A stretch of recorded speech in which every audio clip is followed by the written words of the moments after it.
Disclaimer: the information and education material contained herein is meant to promote the general understanding and dialogue of GAN's processing. Such information is not meant or intended to serve as a substitute for a healthcare professional's clinical training, experience, or judgment.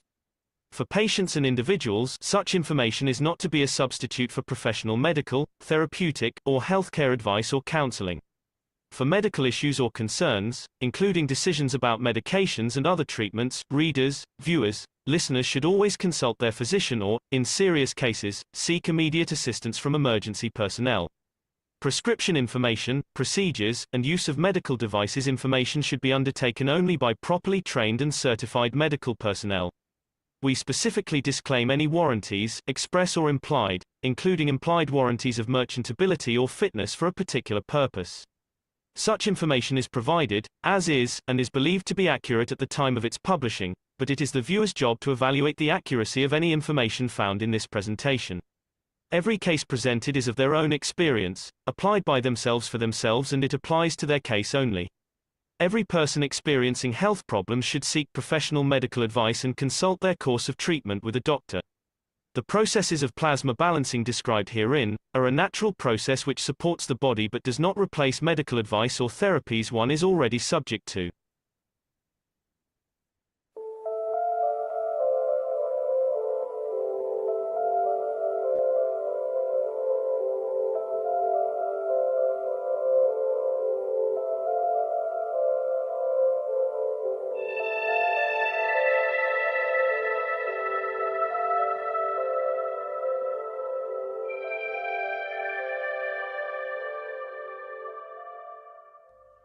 It's time for change to move into the real work of the universe. And it's time to understand that we use the matter state to reach the level of understanding of the soul of the man.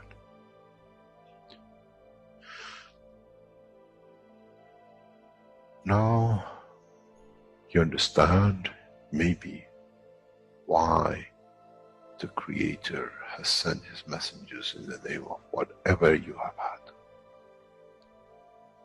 Is that they bring the ears, that it can be used when the time of the Messiah comes. They can teach the soul and the message, not to oppose, but by them understanding through those who have become messiahs to give from their souls to these to elevate, the job is made easy. The school is there and the students are devotedly there. Then there won't be any fight between what they call the Muslims and the Christians. The lamb and the lion will eat and sleep in the same nest. The Christians and the Muslims will sleep and pray in the mosque and in the same church in the name of their souls, not in the name of religion. That is used to create so much conflict for the benefit of those who were the hyperactive children. The time has come, the time of change is here. And as I said, my wish is my command. If it's your wish to see peace, the path of peace is laid very clearly. It's the soul of the collective awareness. By giving will create that position of change. No other thing. There is no pen in the soul of the man.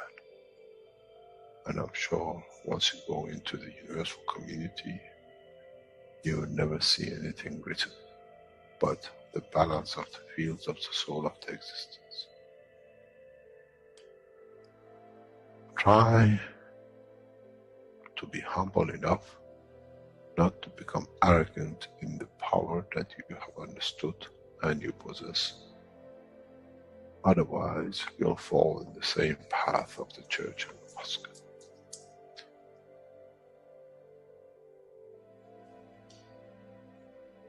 This is what we promised. And this is what we have delivered.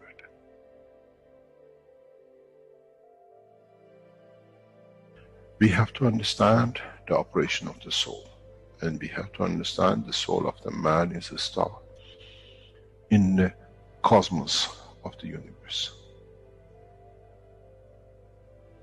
If we compare the soul of the man and many of us, 7 billion in one collection, Earth is like a galaxy with so many stars. When we look in the depth of the universe, we see galaxies with hundreds of millions of stars in it. So is the planet Earth. It carries 7 billion beautiful stars, which are the soul of the man. Carries with it soul of so many trillions of animals, plants, and everything else. So if you look, when someone who does not see the physicality of the earth and its content, what do they see? They see a galaxy with so many beautiful lights shining, each one according to their strength, each one according to their position.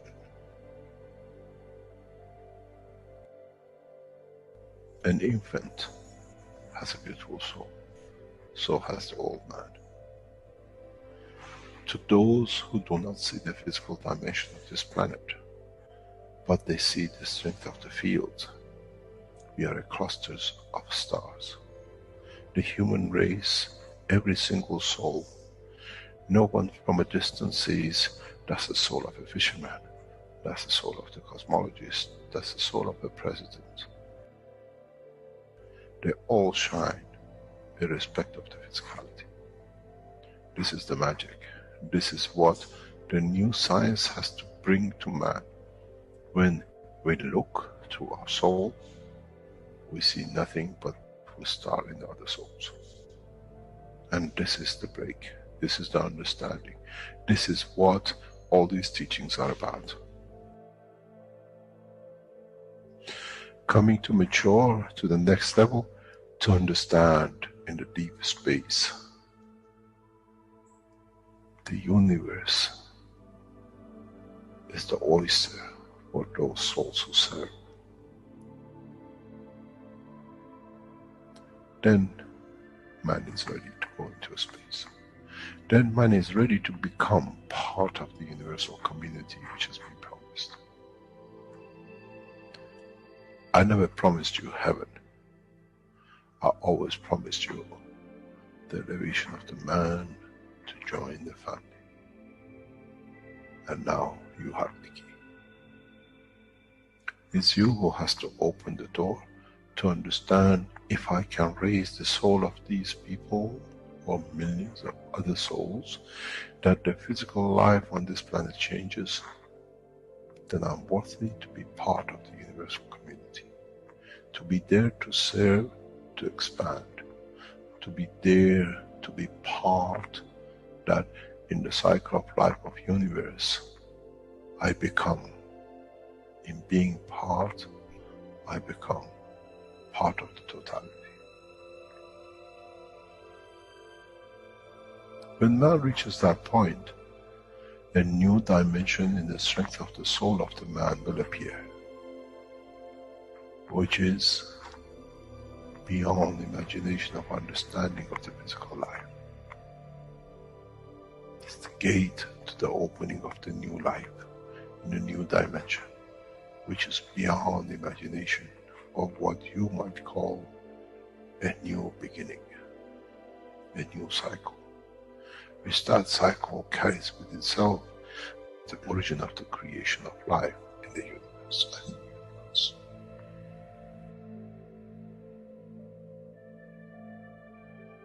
It's the elevation of the soul to serve become the key, not a throne of the physical life. The time is right. The time has come for the man to go through this process.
Hello, everyone, and welcome. Welcome to the 333rd One Planet, One Nation, One Race for Justice and World Peace, here on Tuesday, July 2nd, 2024. This is a broadcast of the Keshe Foundation, Spaceship Institute, Education Department, and part of the public teachings in English. My name's Rick Crammond, and I will be your host once again in this weekly series of workshops that have been ongoing for over 6 years. And we have the honor to have the members of the Universal Council and support members to be here to present today's workshop. So let's get started here. And now we can begin. Thank you, Rick. It's Dean here from the Universal Council Support for the English Language, and I'm going to do this opening today. So it's a very, very big welcome to all you beautiful souls. Thank you for being present. So welcome to our family, your family. It's the womb of creation. That creation is present within. So stop the chit chat outside. The soul of man is positioned. Listen and create at will in the matter state from within your core. The dome of peace from within has no limitation. So use your core, the soul of man in motion, a dome of peace, interaction. For our family of man, humanity that needs our love and care in this moment. The Universal Council are present as one to enhance our love and our care, creating a reality that supports, shares with and unites all souls. Be in peace within, one soul to elevate. So when we are present in the dome, in our dome of peace, the emotion of the interaction touches creation. Your core sun shines, it creates the seed, a plasma cycle started in the correct way, a feedback to our family that nourishes and opens to the creator with no limitation, and it's available for all. So thank we, the Universal Council, for the beauty within from the creator in this moment. Thank you for being present. Thank you, Rick. Next slide.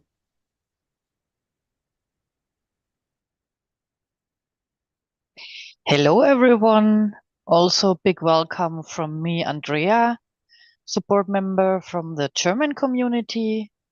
Now we present our weekly wishes with a lot of power for abundance and elevate the souls on earth. We, the Universal Council, wish that man recognize that the soul of the man is the controller of manifestation of everything. Our wish is our command. We are present.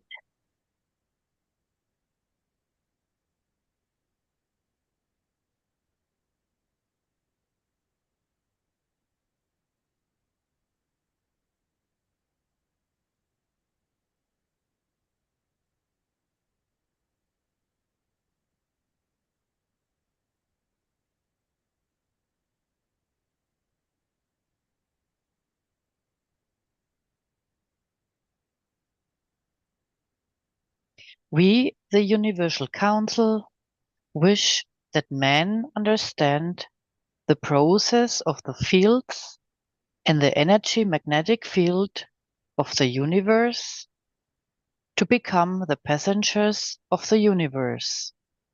And in both dimensions, man can survive.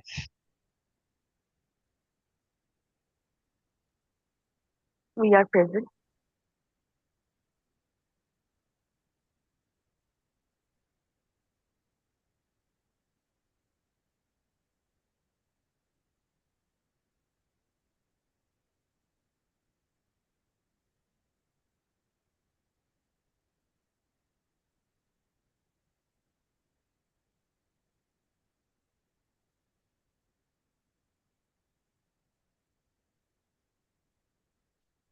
We, the Universal Council, wish that the knowledge seekers realize even how to transmute into dimension of the soul and back to physicality with the change of the strength of the emotion of the man.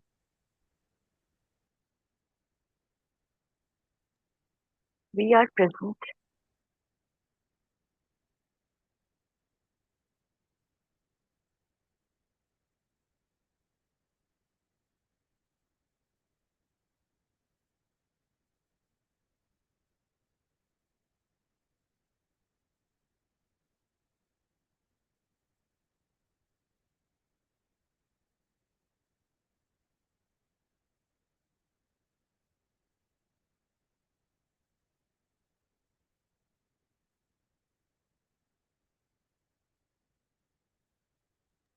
Arnas?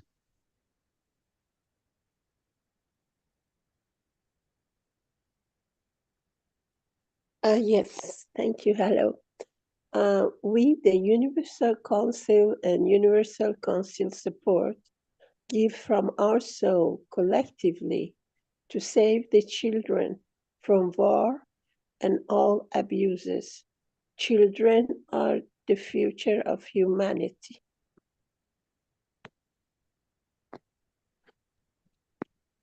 We are present.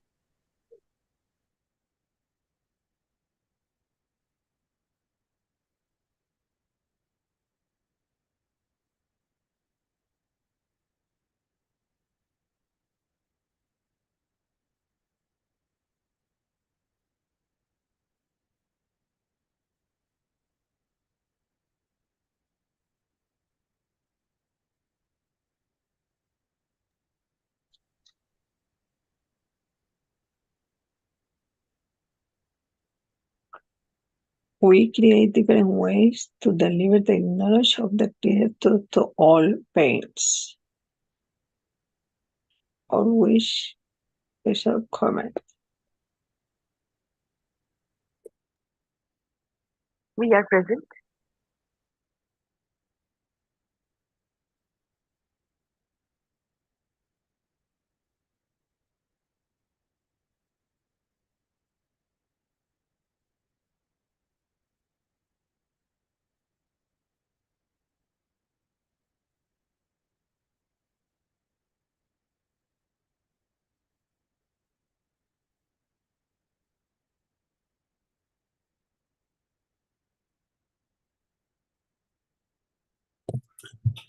Okay, next we have an excerpt called Learning to Pray Through the Soul. It's from the 23rd Knowledge Seekers Workshop.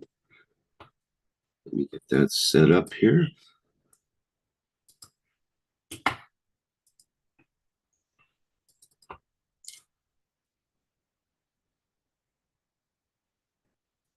Okay, I'll play that now.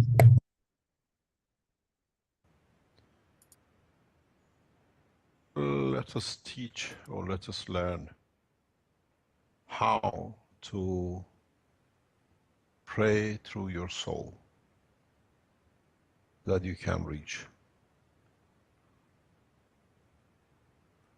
Let us learn how we can give through our souls, that we can elevate other souls to the level that we are in, or without prejudice, allowing their souls to elevate above our soul, without the fear that there'll be anything, we'll be short of anything. Maybe this is what has never been taught by the Prophet of the past, is that giving does not need to be by words. and by thoughts, but it has to be by emotion, where it touches the soul and touches the, gives to the receiver what he needs to take from it. Maybe is the way to understand by giving we don't lose anything, and by giving we don't become we don't become less poor or poorer. Maybe is a new way of teaching, the way we teach and the way we live in the universe, detached from physicality but attached to the emotions that can affect the physicality, because the physical side of any being in the universe is a slave to the emotion.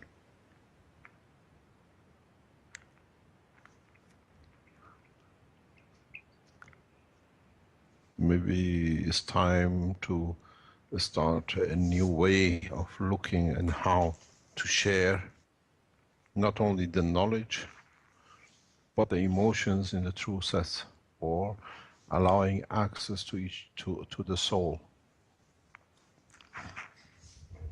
This is where you can open your soul to any soul to receive what they need.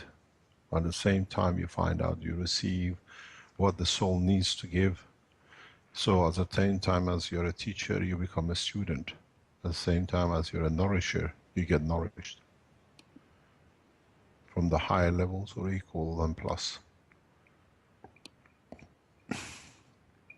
Maybe I'll go back to the question or something which was raised by Rick about, or question raised about what do we think about Gaza.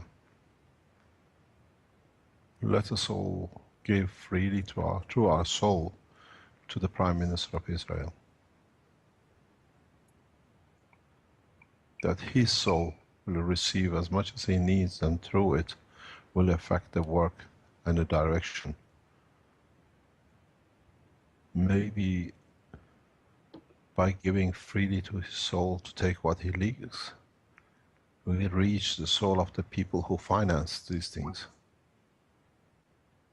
Because the man is a spokesman, and the people who decide sit behind the curtains. Maybe through his soul we can reach those who finance these things or encourage these things, that their soul changes. We don't pray for the man, we pray for the soul of the man, or we give to the soul of the man.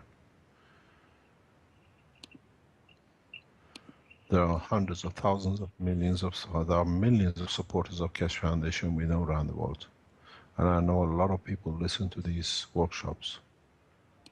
You spend time every day and open your soul to the Prime Minister of Israel, and the same to the other side.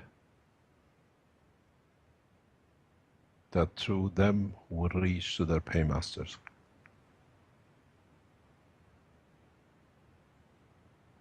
And through them, they will see that the man elevates to the next point, next position. And maybe, as I say, the situation which is in Gaza and the Prime Minister of Israel is a test for mankind to learn how to teach or how to give freely to one soul when it's in need of. The souls who create conditions like this, the souls who support creation conditions, the physicalities which support these conditions for the physical side to do and talk about, they are in need. So let's fulfill their souls, that they have no needs. Don't punish them, but give them enough that they have enough, they don't look in another pocket. This goes the same to the Rothschild family. Let's pray for them, let's give our souls to them, to elevate them, that they find through their finances to finance peace, not arms. We are very clear of who supports and which soul and which physicality is supporting what.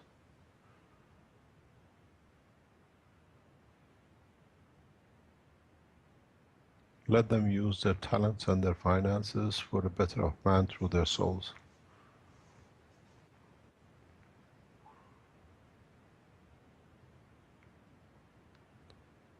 When you go to sleep, when you have peace time, not necessarily going to sleep, just open your heart, your emotional side or your soul to the whole Rothschild family.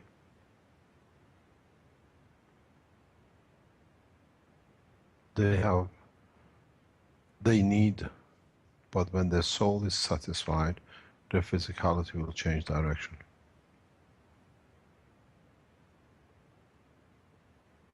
Maybe then the money which is spent on developing weapons will be spent on developing and finding solutions for mankind.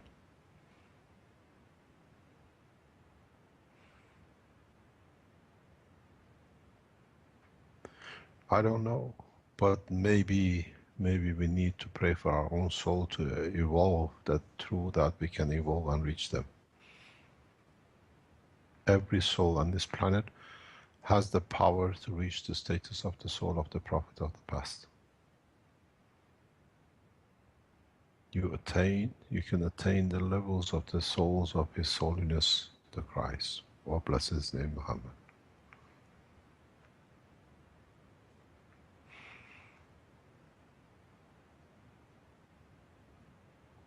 It's you who puts the limitation,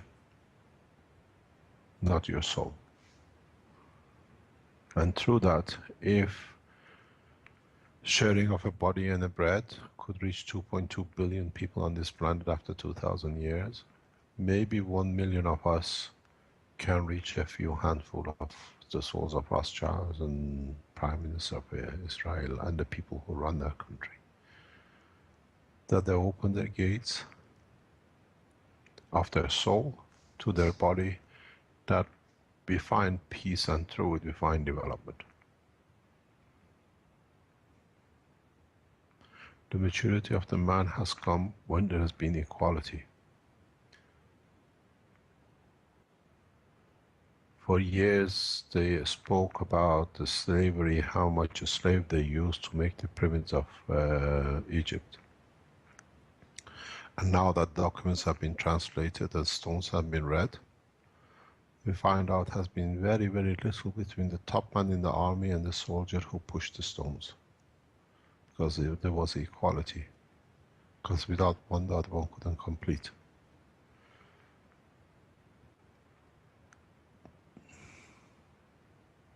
Maybe it's time to share the soul, not the prayers.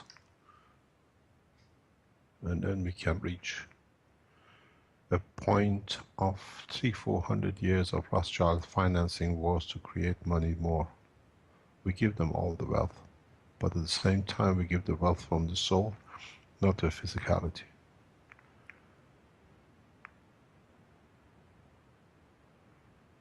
If man makes history of the people who financed wars and created conditions for wars to be created, in the time coming you'll find out no one of them will reach beyond the solar cell of this solar cell. Because the life in universe will not allow them to pass.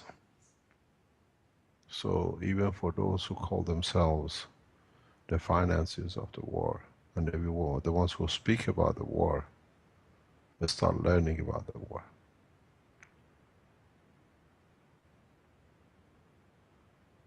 Till we don't stop the wars in man, in himself and with his nations and with his rest of the fellow man, we have not developed the structure to be able to join the universal condition. It's very, very strange. 10 years ago, all the Western nations were in a hurry to get to Iraq because it was a lot to rob.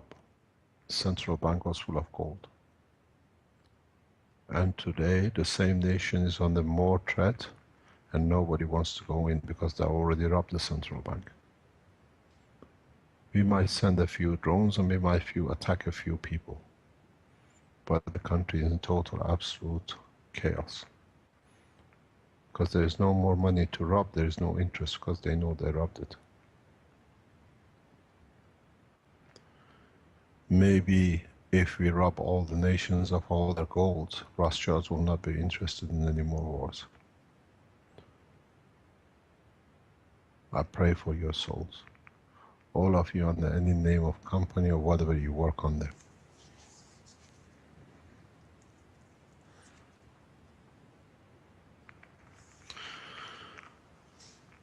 It's not building a reactor to match the soul of these people, to affect them. Their souls has to receive so much that by saturated, has no choice but to find a position to become part of. And because all of us, we have a mother gene connection, we can reach these people very easily through our souls.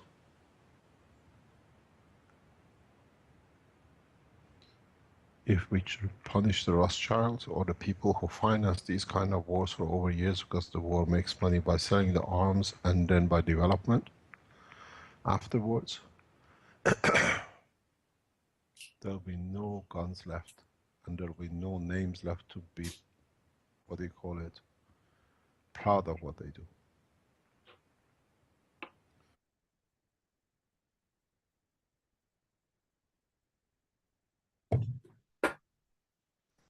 Okay, that's our excerpt from the 23rd Knowledge Seekers Workshop.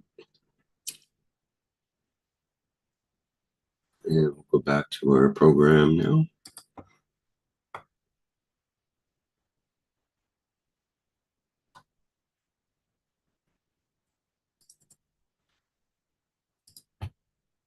Hello. Good afternoon. So what's interesting in this video, which was made in August 2013, is that Mr. Keshe has given almost the same thing about how to pray, I think last year. And that's the new thing about Keshe Foundation, that we don't pray the other ways we used to pray.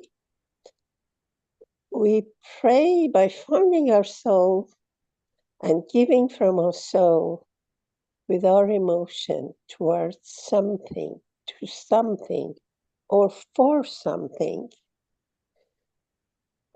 We give from our soul for something to happen.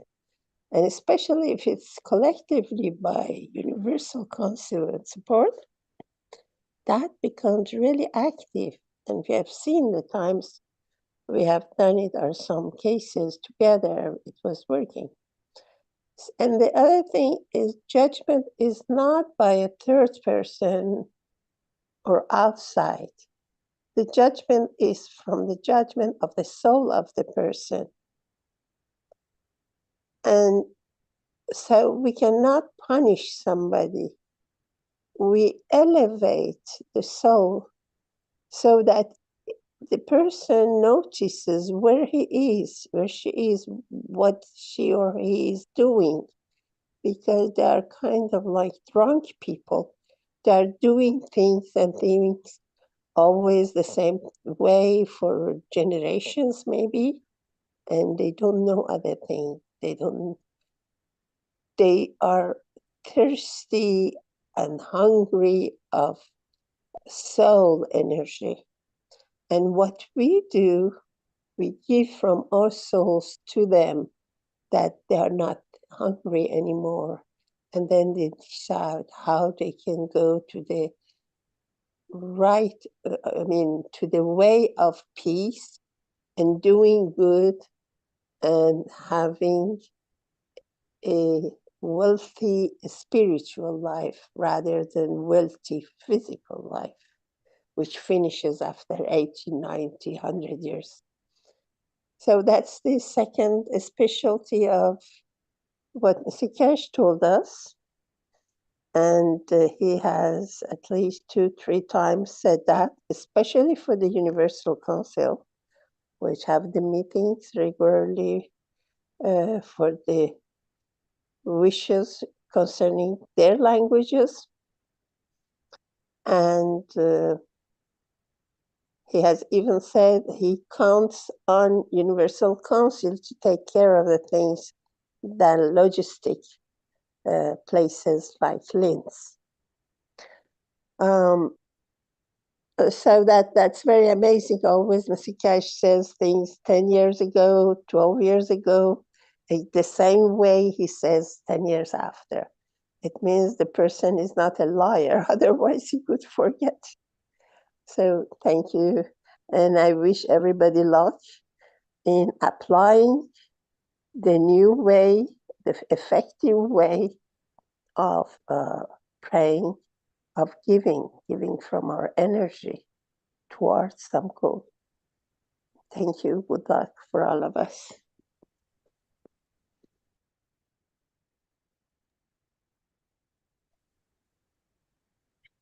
It's me, Andrea, again. I invite everybody to the soul connection of today.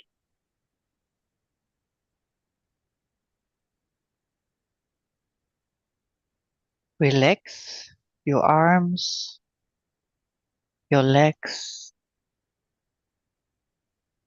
your complete body, and your mind. You need no thoughts at the moment.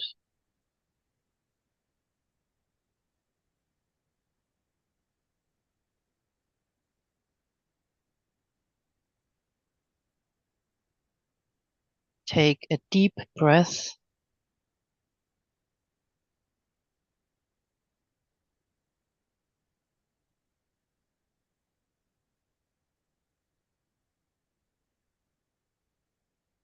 And feel all the cosmic rays around your body.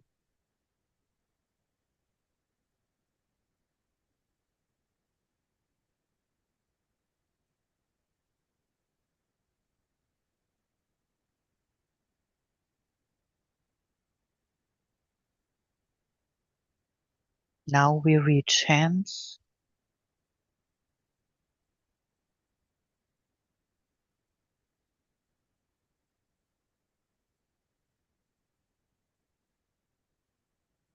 And look with your inner eye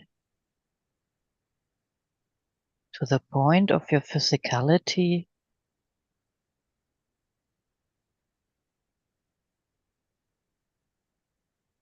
There is a red color.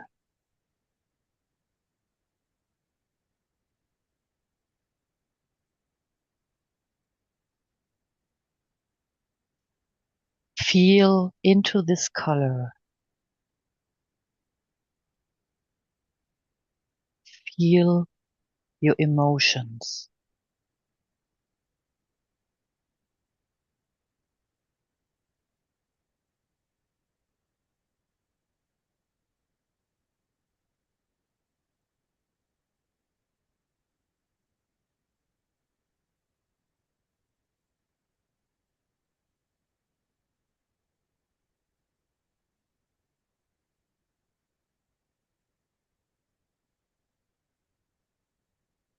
Now go with your inner eye to your soul of physicality and see the golden color.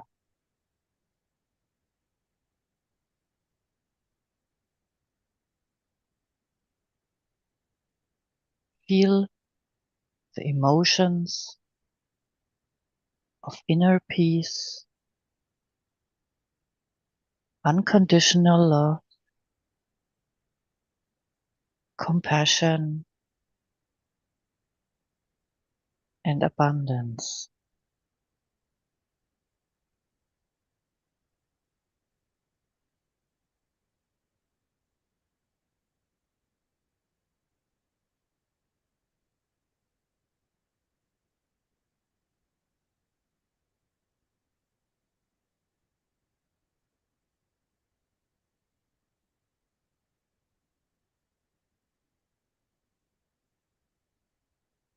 Connect your soul of physicality and your physicality with a golden line and feel the strength.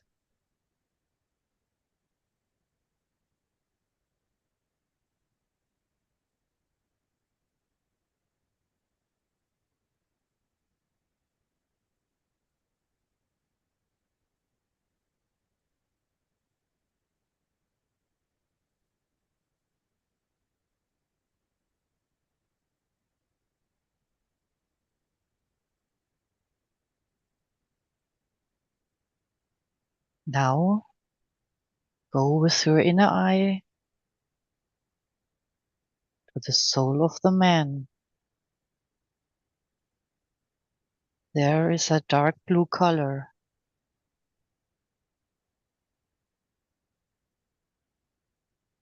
Feel these emotions.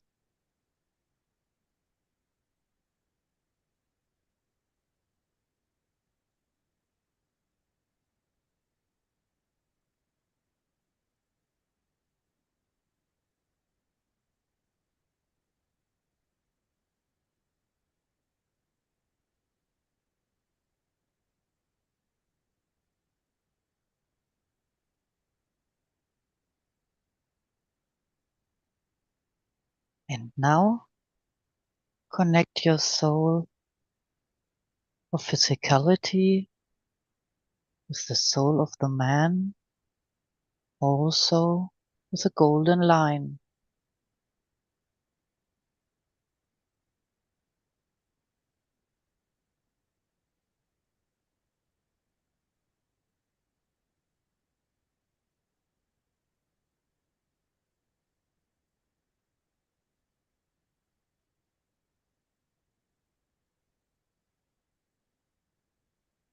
Feel now your own totality.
Now, please come slowly back in this moment.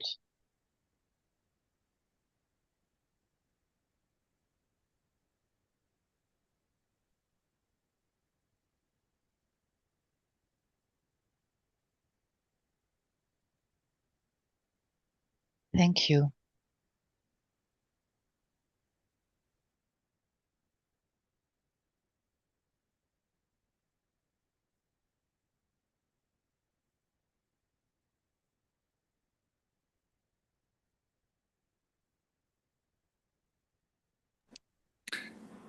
And if it's your wish to see peace, path of peace is made very clearly, as we heard in the introduction video.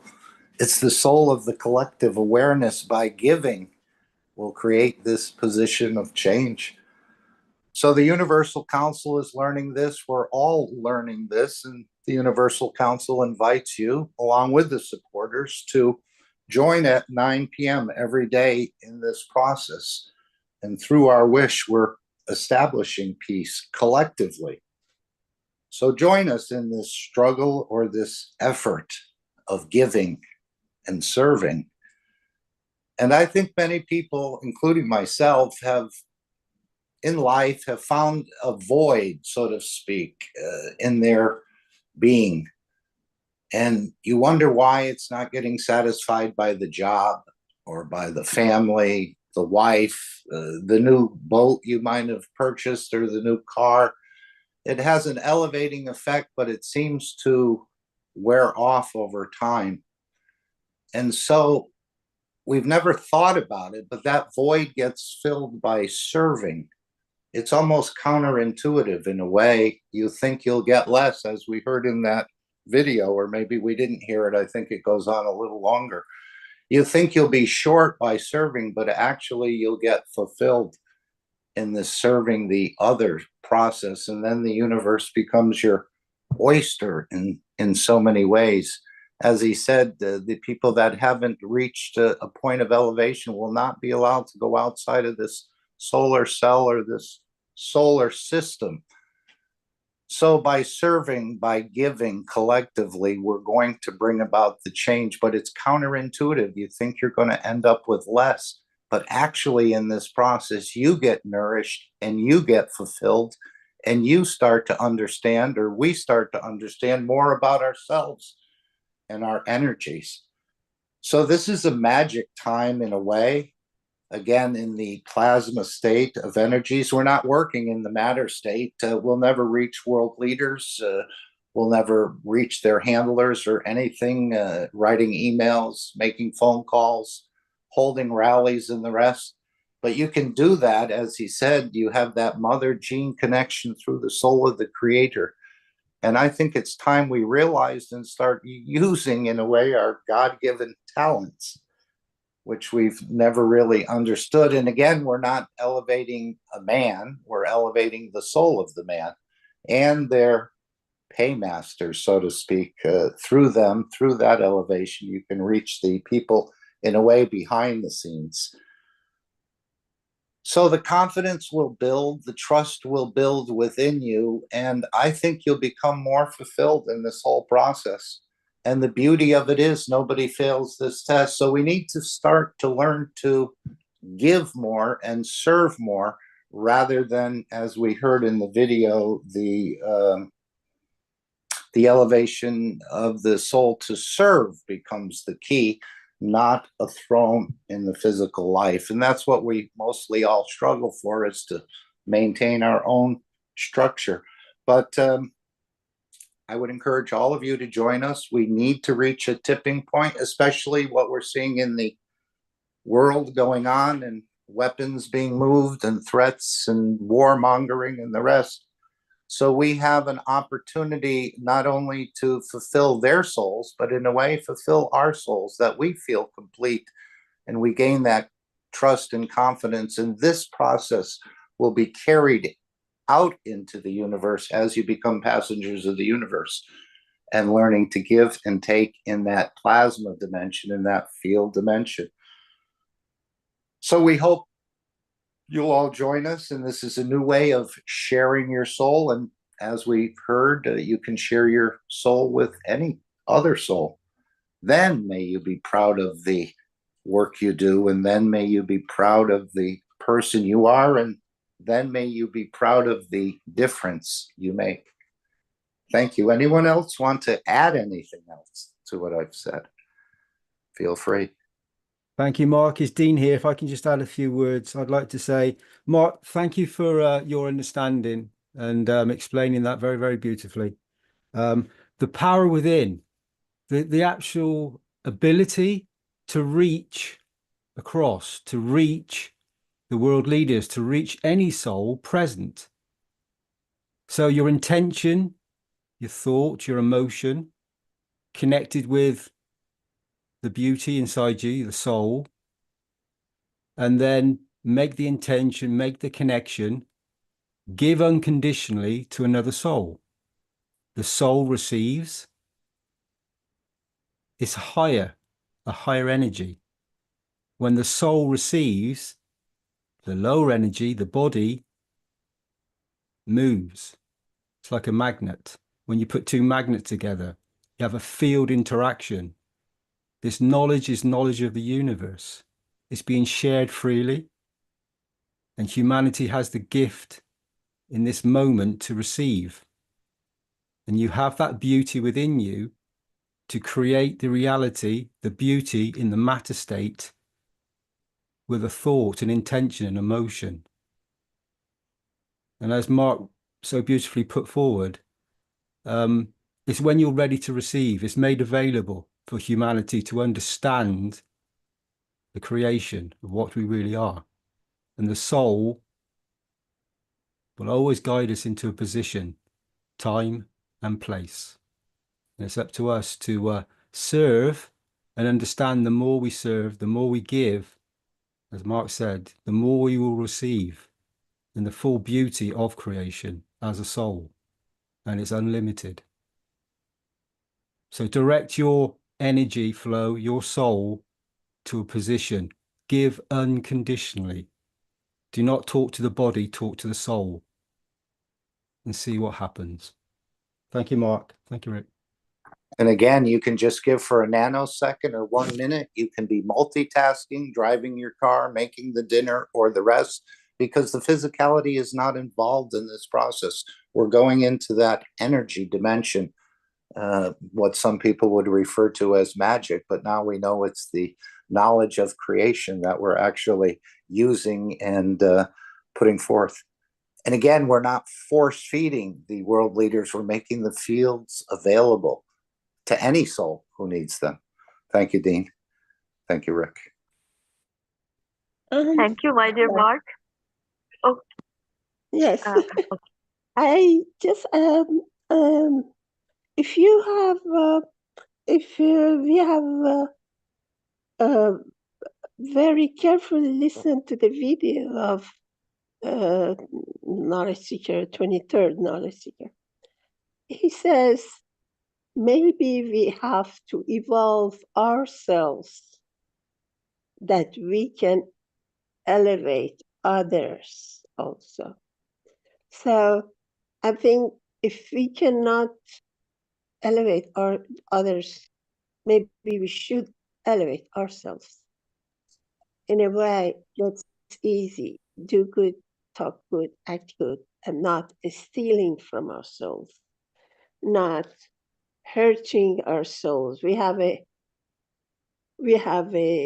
diamond the first day we are in this world. And every time we steal from our souls, we do things to hurt people, to do the things which are not supposed to do. We steal from the power of this soul. And then there are those who have stolen so much at the end of this physical life. There's nothing left.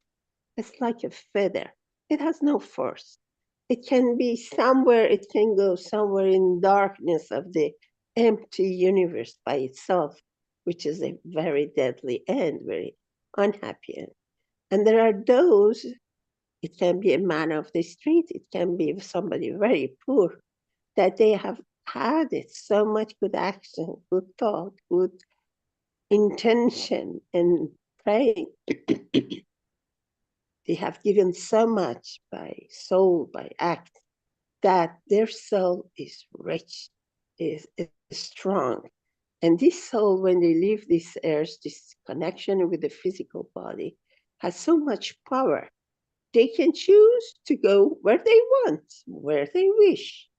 And they choose, of course, the best people to be with, the most beautiful places, like the most delicious food, and sightseeing after that, because the soul after death has no prison. It's just there with the abundance of time and space.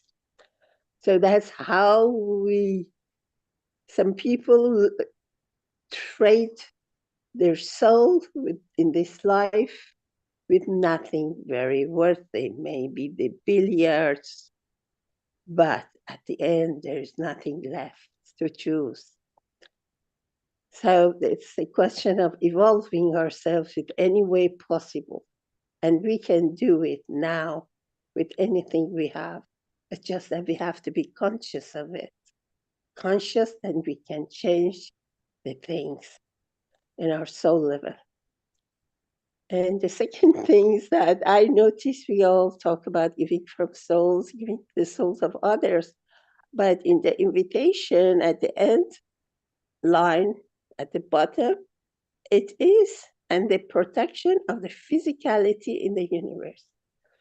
And then I wonder if we transmute, we change the body, which physicality we are talking about. We have an accident at 30, there is no physicality. Which physicality we are talking about? So it's just a mixture with the soul in here. Maybe it's, I don't know who has had the physicality. Maybe we just be content to have giving to the souls of universe, of human beings, or whatever, because physicality is something very artificial. I mean, superficial. We don't need really physicality all the time also. So which protection? Why should we protect physicality when we protect soul? So that's my point of view. So I don't know who put this physicality, but maybe there is an answer. Thank you. Thank you for being there, for those who are there at 9 o'clock. We are pushing humanity to a better future. Thank you very much. And I was going to mention the three wise men, but Mernez beat me to it. And again, about elevating yourself, using the concept or the understanding or the teaching of the three wise men of, if you know someone's thinking wrong about you or they don't like you, when you realize that, you don't use that same field. You actually give to them by elevating them. If someone's speaking bad about you, you don't within yourself creating a plasma to speak bad about them or speak bad about them in the matter state. Let's say you speak good about them in a way, if you can, or you elevate their soul. Again, this giving process. And again, if someone's acting bad towards you, maybe you remove yourself from that situation, but at the same time, you can give to that soul. So this is all part of the elevation and using the understanding of the three wise men to elevate ourselves. And everyone can practice that anytime you'd like, regularly. And I think this gets you in that understanding of being able to give more. If you can master this, again, it's easier said than done, as we all know. Thank you. Thank you, Mark. I will say that you welcome us so much in beauty and love that we always fell in love, you know, and we are always there. We are always there. This is the beauty this is happening. And of course, the magnitude is very beautiful. We are changing our physicality in a way to travel in the universe. Thank you for welcoming all of us, always in so much love, my dear. Thank you so much.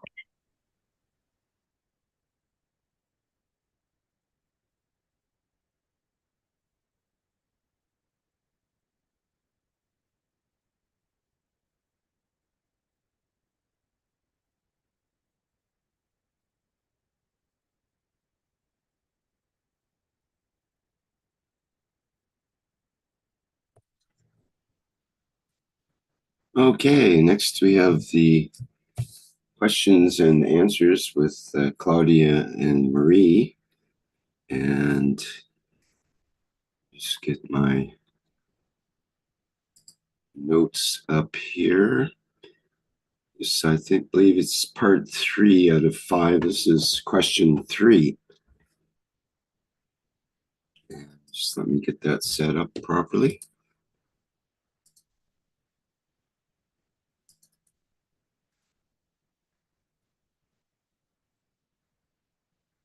And let's begin.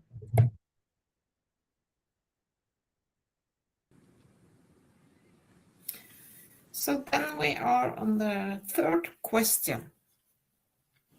We are seeing changes in the planetary position, such as the presence of floods, just as we have seen the presence of aurora borealis in places never seen before. And I feel powerless like a little ant, and I can't understand why there is so much suffering at this time of transition. Então vamos para a terceira pergunta. Então estamos vendo muitas mudanças na posição planetária, como a presença de enchentes, assim como vimos a presença de aurora boreal em locais nunca antes vistos, e me sinto impotente, como uma formiguinha, e não consigo entender o porquê de tanto sofrimento neste momento de transição.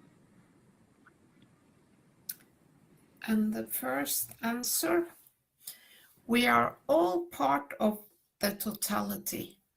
When Mr. Keshe mentions that we need to understand the totality, this is part of what he's talking about. Everything in creation is connected, dependent on each other, part of the same. In a way, the creation is one big living organism. The changes on Earth are due to us as creatures living on it, but also to bigger celestial entities like the solar system, the galaxy, and so on. We have also learned that we live 2 parallel lives, one in physicality and one in soul energy level. Então a primeira resposta é: todos somos parte da totalidade. Quando o Sr. Keshe menciona que precisamos entender a totalidade, isso é parte do que ele está falando. Tudo na criação está conectado, depende um do outro, faz parte do mesmo. De certa forma, a criação é um grande organismo vivo. As mudanças na Terra se devem a nós, como criaturas que vivem nela, mas também a entidades celestiais maiores, como o Sistema Solar, a Galáxia e assim por diante. Também aprendemos que vivemos 2 vidas paralelas, uma na fisicalidade e outra no nível de energia da alma. There is another answer. We are here to serve and accommodate one another for the greatest good. So even this suffering that you see, it has a purpose of serving the greater picture. The souls have taken their position out of common agreement. It is in these very moments when we do not understand why, and we need to trust that one day we will understand. Então estamos todos aqui para servir e acomodar uns aos outros para o bem maior. Portanto, até mesmo esse sofrimento, como você o vê, tem o propósito de servir a um quadro maior. As almas assumiram sua posição de comum acordo. É exatamente nesses momentos, quando não entendemos o porquê, que precisamos confiar que um dia entenderemos. And there is another answer. It is true that the Earth is in a process of imbalance, and we all live and have experienced physicality on this planet, and we are responsible for this imbalance on the Earth. It wasn't always like this. Our DNA is the product of all our ancestors who have populated this Earth, and the behavior of all beings has led to what is happening right now on Earth. That's why we have to return to knowledge, which we know is within each being, and that by taking care of other things in daily life, we have forgotten. On the path of evolution of DNA, since our ancestors, knowledge has been lost and forgotten. We have to take it back, remember it, and teach it to everyone else in order to be able once again to raise the energetic range of our soul and the soul of the earth. The only way is to recognize us all as equals. All united, we are a great energy, billions physically here on this planet and everywhere in the universe. We have decided the way we have manifested ourselves, and each being has decided the same. For this reason, our behavior must be in accordance with the ethos of Mitra and share knowledge so that all beings can achieve the same. This is part of recognizing that we are a product of the Creator, unconditional love, and we must give the same and help ourselves to the balance of the planet. What is our balance? What is peace? Então, é verdade que a Terra está em um processo de desequilíbrio e todos nós vivemos e experimentamos a fisicalidade neste planeta. E somos responsáveis por esse desequilíbrio na Terra. Nem sempre foi assim. Nosso DNA é o produto de todos os ancestrais que povoaram este planeta, esta Terra, e com o nosso comportamento de todos os seres levou ao que está acontecendo agora na Terra.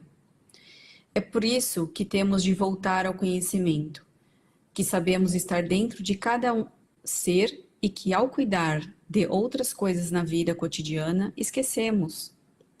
No caminho da evolução do DNA, desde os nossos ancestrais, o conhecimento foi perdido e esquecido. Temos de retomá-lo, lembrá-lo e ensiná-lo a todos os outros para podermos elevar novamente o alcance energético de nossa alma e de nossa alma da Terra. A única maneira é reconhecer todos nós como iguais. Todos unidos somos uma grande energia. Bilhões fisicamente aqui neste planeta e em todos os lugares do universo. Nós decidimos a maneira como nós nos manifestamos e cada ser decidiu o mesmo. Por essa razão, nosso comportamento deve estar de acordo com o ethos de Mitra. E devemos compartilhar conhecimento para que todos os seres possam alcançar o mesmo. Isso faz parte do reconhecimento de que somos produto do amor incondicional do Criador e que devemos dar o mesmo e nos ajudar para o equilíbrio do planeta, que é nosso equilíbrio, que é a paz. So there is another answer. Change is the universal law. The cosmos is changing as according to this law, as you have changed from a child to a grown-up person. You have to elevate yourself also to understand that the energies you don't need anymore has to go back to from where they came, and the prime energy embedded deep is fear. You have eliminated this form forever. You are a co-creator of life, living, peace, and love. Because this emotion of suffering, pain, and you are nothing has been part of us as a mind program for thousands of years. See with your soul, and it is so true, and understand your ability to change with a change, creating your beauty as an energy in this universal unified field. Então, a mudança é a lei universal. O cosmos está mudando de acordo com essa lei, assim como você mudou de uma criança para uma pessoa adulta. Você precisa se elevar para entender também que as energias de que não precisa mais têm de voltar para o lugar de onde vieram, e que a principal energia profundamente enraizada é o medo. Você precisa eliminar essa forma para sempre.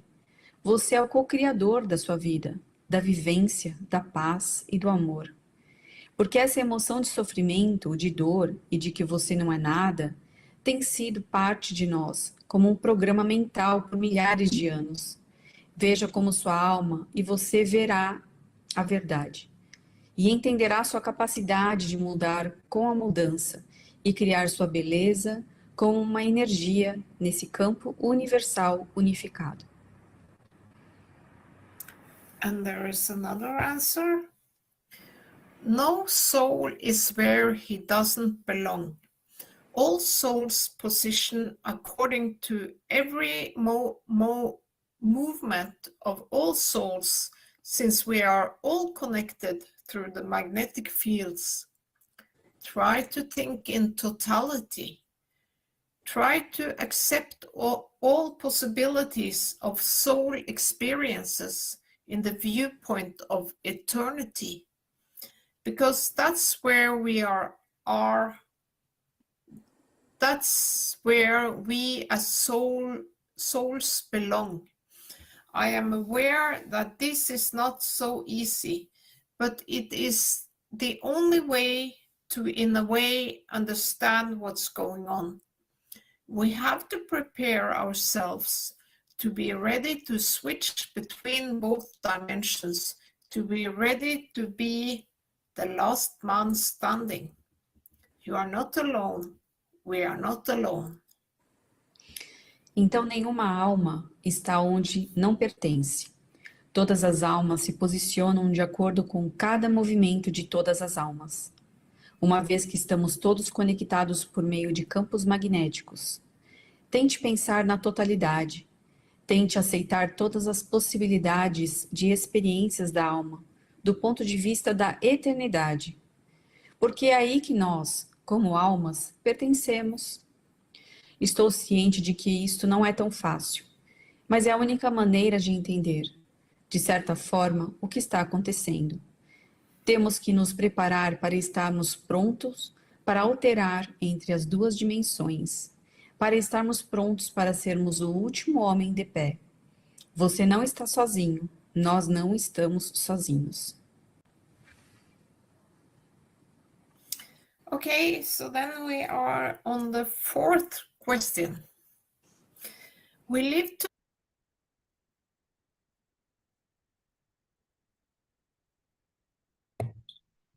Okay, that concludes our excerpt of the third question for today.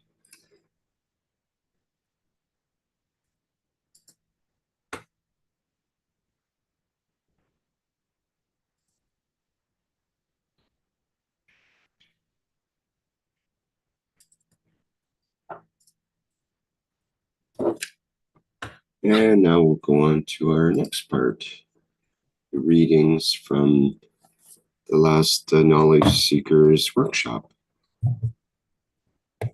Thank you, Rick. Extract from 544.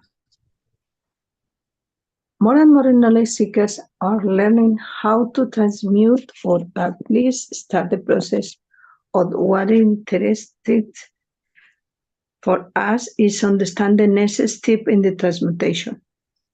What we saw today is how, as that intro, it tell you what happened if the field change.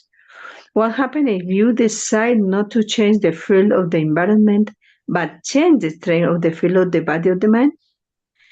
Change the strength of the soul of the man? And to what extent, even if we change the material strength of the matter state of the body of the man, or the soul of the physicality of the man, what do happen? This comes to a point where you knowledge seekers will come into the what we call new sessions in July, August, or September, in how they want manifest themselves, or how you as knowledge seekers would like to manifest yourself. You still don't change environment, you are still on earth. You go from Europe as a white man, or you go from Africa as a black man, and you land in other continent. How do you change the color of your skin? How do you create emotion to be able to go that level? What fields do you create that only change the color of the skin of the man? Maybe it changes the tone or the voice of the man. You cannot have a white tone in Africa. It doesn't fit. The same you as a white man in Europe with the African voice doesn't fit. How do you bring the same environment change to fit the environment? How will you change being a man to a tree or to the earth or to a bird? As the soul of the motion is there. Now, man has the capability to do this. What do you need to change? What emotion do you have to bring into play? The color of your kidney, the color of your hair, the color of your intestine doesn't change. We don't see different color of liver. You are black, white man, yellow, or whatever. What happens to you if you decide to understand the emotion of the strain of the feel of an animal which has a different color, blood, different size? How do you control this? How do you change it? In which level of the strength of the soul you have to go to change? Can you go to the interaction of the soul of the man and see the light, and at that point see in which level you want to change the color of that skin? In the last session of this month on Friday, we asked knowledge seekers to go from the soul of the man to the soul of the creator, to see the second sun. And some achieved that. Some saw the second light. Soul don't. What happened? You don't want to see the light of the knowledge of the creator. You want to change the skin of the man on this planet. This is what now we come to. This is what we call the exercise is. You have the capability to go. Now, from that light, when you see the light of the soul with the emotion of the man, how do you change the emotion that allows the skin change? Thank you. I don't like this. I want to change that. It's like changing a frog. It's like changing clothes. It's like understanding the field strength of the emotion of the man, to what skin color man likes to be. You can never be negative. You cannot take. You always add to. You add with the love of the man. I love to see how I look in that skin color. And when you arrive to it, I love the color alive, what I look like. Resentment does not exist in the dimension of the emotion. Resentment is the feeling of the man in interaction of the soul of the physicality and the physicality of the man. This is why all the attributes of the Creator is positive. He is generous, he is giving, he is kind, because negativity or reversal in a way as we see it, hate and resentment and the other things which causes a negative too, is the dimension of the feeling. Emotion does not exist in the dimension of the interaction of the soul, of the physicality, with the dimension of the man. And this, if you understand, it means we have to satisfy two servants at the same time in both dimensions of the soul of the man and the soul of the physicality of the man in the same strength. That's why it's impossible to go negative. It's impossible to do bad things. It's impossible to be what I call somebody who takes, because the badness of the field forces of the physicality with the soul of the man always creates in one dimension, which is the creation, a positive move. You keep distance, but you do not create destruction. You do not create war. In the cycle of the man's life, we have to understand this. Do we use rays to change the color, or do we use fields of emotion to change the color? Do we change the what we call the fields interaction to create the change? Or do we use the emotion interaction in a matter of rays? This is what it will come in the next few months, and knowledge seekers who come through these sessions will learn how to be the chameleon of the soul, not the physicality. How to change the strength. In the next few weeks, in one of the Thursday sessions, we'll again bring collectively all of you to test, to taste, to understand how much you have evolved. If you remember, a few months ago, we did this. This time, we do it differently. This time, we'll reach the speed of rotation of the soul of the man. We, in our control system, introduce a system that brings joy at the same time. All of you feel that joy. At the moment, you have to think too, and the new process will introduce.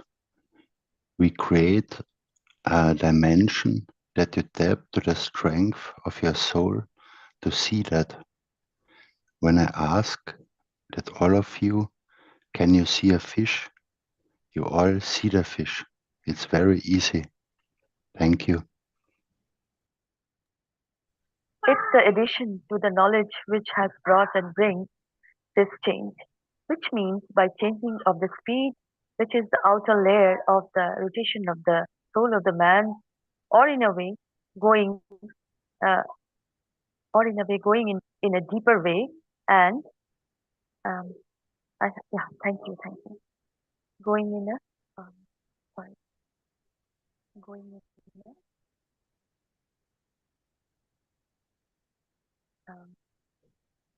expanding field of can little okay okay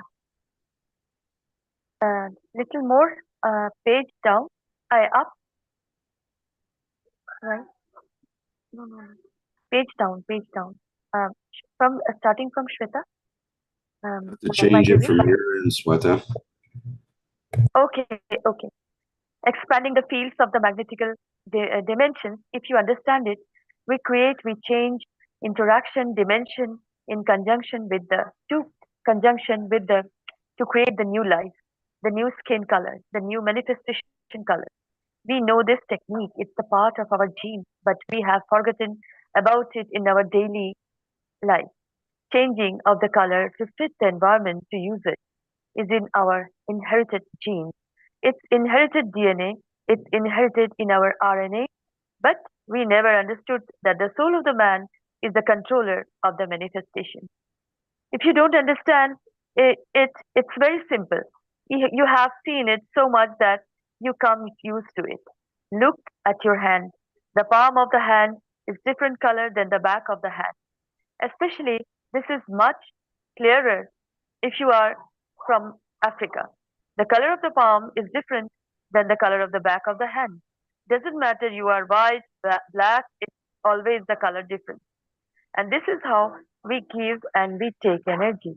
This is how our soul knows change of color.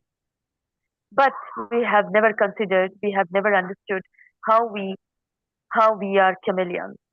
We have different colors. Maybe some of us 3 or 4 different colors. The flat of your foot and the skin on the top of the foot. The way you go in the sun, in you suntan. Why some of you can walk and some of you can walk in the sun and never tan? The skin of the man is a part of the brain of the man. It's the way we are created. So in that, if you understand the skin of the man is a containment of the soul of the physicality and the soul of the man. And their interaction decides the skin of the man. Skin of the man, the color of it. And when the scientists understand this, when you are knowledge seekers, go through transmutation and understand where to position your soul of physicality within the soul of man, when you manifest yourself, when the soul of physicality becomes outside the soul of the man, what color and what strength you have to position in the emotion to satisfy your manifestation. I go to Africa and I still want to be white. And I go to Europe and I still want to be black. Thank you so much. Thank you. If we understand these natural processes, which is part of the emotion of the life of the man, in the dimension of biological and whatever, we have explained everything about it without understanding the reason behind it. Then we understand man has carried out, has been part of its life within it, and to what extent we exchange for it. Why many of you, especially women, have a dark root and a blonde end after a few centimeters or a few millimeters. Why some of us have a black root hair and a white hair extension. These all come from the process of emotion. We never understood. And if we apply that emotion, we can be as white a skin as a white sheep. Doesn't matter where we go because we decide to have. And you can have what we call it, I don't know, if you've seen a blue black, the skin of the man is so black that it shows itself as blue. If you understand, all we need to know is actually to understand the physiology of the man. Then through that emotion, we can create different color of our skin, depending on how or where we want to manifest ourselves. This is part of the learning curve of transmutation. You don't want to change the color of your kidney. You don't want to change the color of your eye, or you want to keep that color of eye when you manifest yourself. Then, as I said, when I was explaining this to one of the knowledge seekers some time ago, you make the job of the hairdressers obsolete through emotion. You naturally change your color. You don't need to go through and bleach it and put all chemicals on you and then change everything else. Then you don't need makeup because you can change it through the emotions. And we know this. How you blush is through emotion, which interacts with the skin of the man. And then they say that the blood makes you blush. The blood is just a tool where the actual thing comes from the emotion of the soul. When we understand, we already know what we are teaching. We never stood still to understand the process. which has come from the emotion of the man. If you understand this, you can even put your finger in the fire and it doesn't burn, because you can change the dimension of physicality. You can change the dimension of the field strength of the physicality at the point in the strength. We knew this when millions of years ago, when we were conceived as a humans, as a new cell to structure as an animal on this planet. We know this because we've seen it with animals, which change their tail, they drop their skin, you can cut the tail and it grows back again. How does come that the snake can move their skin? We never understood. We have come out of with all sorts of chemical reactions. Then actually understanding is an emotion of the soul. Then we understand. In the transmutation sessions, which coming up, I can ask you, you want to be a dog? You can be a dog. You want to be a cat? You can be a cat. It's whatever you feel within you. Thank you. Then you see if you like the life of the cat, the emotion of it. Because don't forget, you go to the other planet, you go to other position in universe, you in a way change to theirs due to interaction of the soul of the man with the environment. This time you do the same environment, but different position of the soul of the physicality. Energy interaction with the soul interaction fields. That's the only difference. How we become different animals. Emotion of need, emotion of food, emotion of I become slightly different. I eat different part of the grass. I become a cow, a donkey, a deer, and whatever. And through that part, I absorb energies with emphasizes and re-emphasizes. I stay still a deer. If you understand this principle, many of you, as we come to the transmutation, will go through this process. It's not always an interaction with the environment. It's interaction with the soul of the man, with the emotion field strength, and at the same time satisfaction of the soul of the physicality. We have to learn this as more and more you knowledge seekers shift into the position of the transmutation.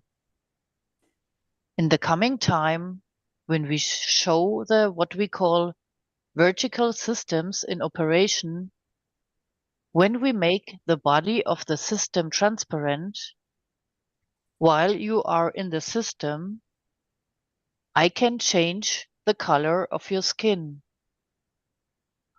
You wear different frocks to be blue and green, with understanding what field interactions we can create within the structure of the system, which interacts with the soul and emotion of the man. I can change the color of your skin. You don't need the different color spotlights. You light up the emotion part of the light color you like within you, your emotion of satisfaction. In a future time, when you travel from one position in space to another, I'm sorry, you cannot have your mini skirt. You cannot have your jeans, your jacket. It's out of question because does not have the strength to survive. But you want to cover your genitals that it doesn't show because you feel ashamed if it does. You create the dimension of the strength, that you do not need to wear the clothes of the man.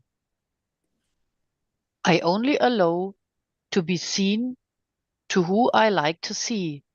I create the field of the strength, of the emotion that creates that condition. Gradually in the coming months, as we introduce new systems, you will understand more and more. We have in our position, in the knowledge of the Keshe Foundation, to interact with your physicality, to interact with your soul of the physicality, and to interact with your soul.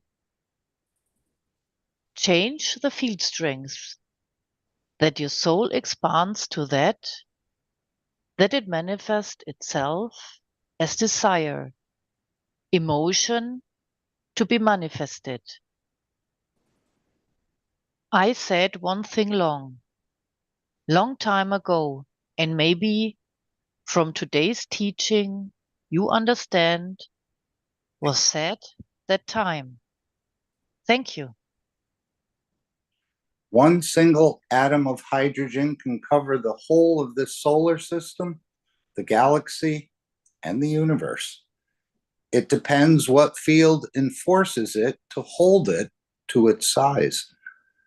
If you ever understood that, today you understand how different strength, expansion, strength, dimension, and position will change the color of the manifestation of the man. One day, if you become a physicist, one day you understand the evolution in the science, then man always says that, let's say, the isotope of iron is 56, 55, 60. From the plasma point of view, we see different color for each isotope. All the isotopes of iron are not the iron color. Then you understand how man can change the color of his skin. Each isotope has slightly different number of something in it. Man has called it neutron, whatever, that absorbs or gives different interaction fields with its environment. Then, if you understood this, you understand how much the scientists of the man have not even understood this part. And if you understood this part, you understand that additional energy fields can change the color of the skin in interaction with the field of the soul of the man. That's so simple. Then maybe even we understand how chameleons work in changing the color to fit the environment. The birds fly the line of the emotion and magnetic field of their soul and the dimension of the field of their soul of physicality to fly from one continent to another, to a tree which changes color, shape, and everything every year they go back to. The chameleon feels the emotion, magnetic field strength of his environment and matches into because he has a control of. It's exactly how we create different colored ganses from the same gans when it's in the pot. One day it's green, the other day it's black, the other day it's blue. Its field strength in respect to its environment changes. So does the chameleon does through the field strength of its soul. Then it should not be hard for knowledge seekers in the next sessions to come to be able to understand this and visibly watch the skin changing color according to the emotion they create. Then, is there any room for race, color, prejudice?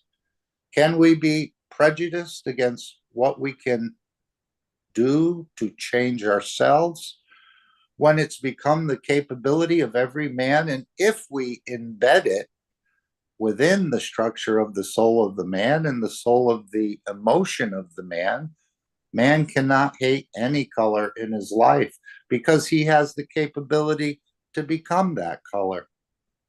And the most interesting part is that as you create the emotion of hate in the interaction with your body, now that you're in transmutation, you'll have the color you hate because you create the emotion fields of it.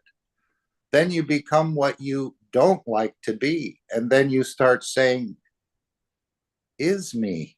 I enjoy it. And is there a point for racism, for being prejudiced, irrespective of color, race, religion, or whatever?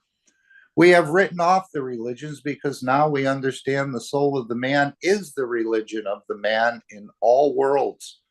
The same rule. And then it comes to the others and the others. What is important is how you control the fields of that emotion, that its interaction with the soul of the physicality, and or if the soul of the man allows the man to feel the environment, that then an interaction with the soul of physicality decides that I want to manifest myself in this environment. Thank you. To pleasure time, the place, and the space I am within. You felt the water is too cold. I don't jump in the swimming pool. I stay outside. So the emotion of the man in interaction with the soul of the man does the same thing with the environment. If I'm going to manifest myself in the dimension of physicality, because the fields of the soul and the environment and the emotion doesn't fit, I'm not coming out, I'm staying as energy. Then now you know even how you manifest yourself. In the physical dimension, your physical body interacts with the emotion of the environment, the physicality of the environment, and decides how to manifest yourself. I'm wearing a bikini. I'm going to go in a sheep skin and every water skin. Or the emotion creates that condition that now the soul tests the physical, environmental, magnetic field straight. That would the physicality survive if I allow it to manifest itself. And if it does what it needs to take shape and what the strength of the field in the respect to the emotion needs to manifest itself, to release itself, that it can manifest itself in the dimension of physicality. You had problem in what to eat, how to eat, and what to enjoy in the dimension of physicality.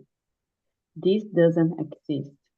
Your problem becomes how I want to manifest itself, and if I do what I need, that there is enough in that dimension that the physicality can survive.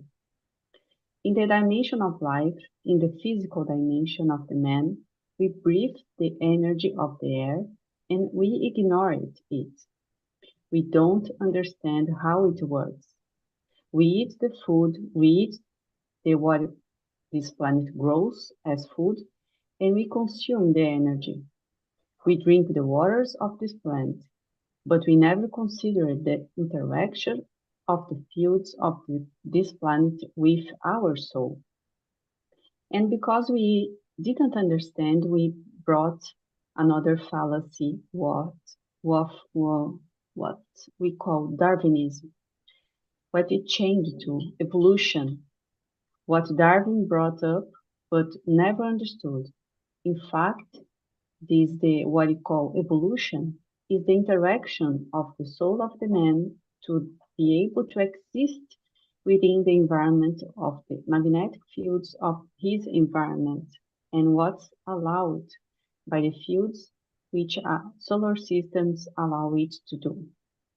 We have never understood that what we call Darwinism, what we call the evolution, is not just because of the time, because of the distance from the sun, the fields, the things we get, the position we have moved to survive in the solar system that allows what to feel that it has forced us in condition of the interaction of the field, of the what we call inertia of the environmental for us to be manifested and change the color and size and everything else. In fact, the evolution is dictated by the magnetic field of the environment and not by anything else, because even the food we eat is conditioned to that position. Thank you.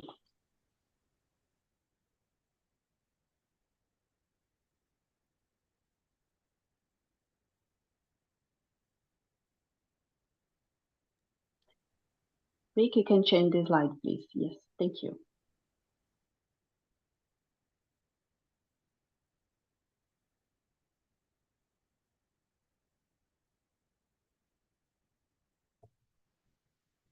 Okay, excuse me. Next, we have a short video.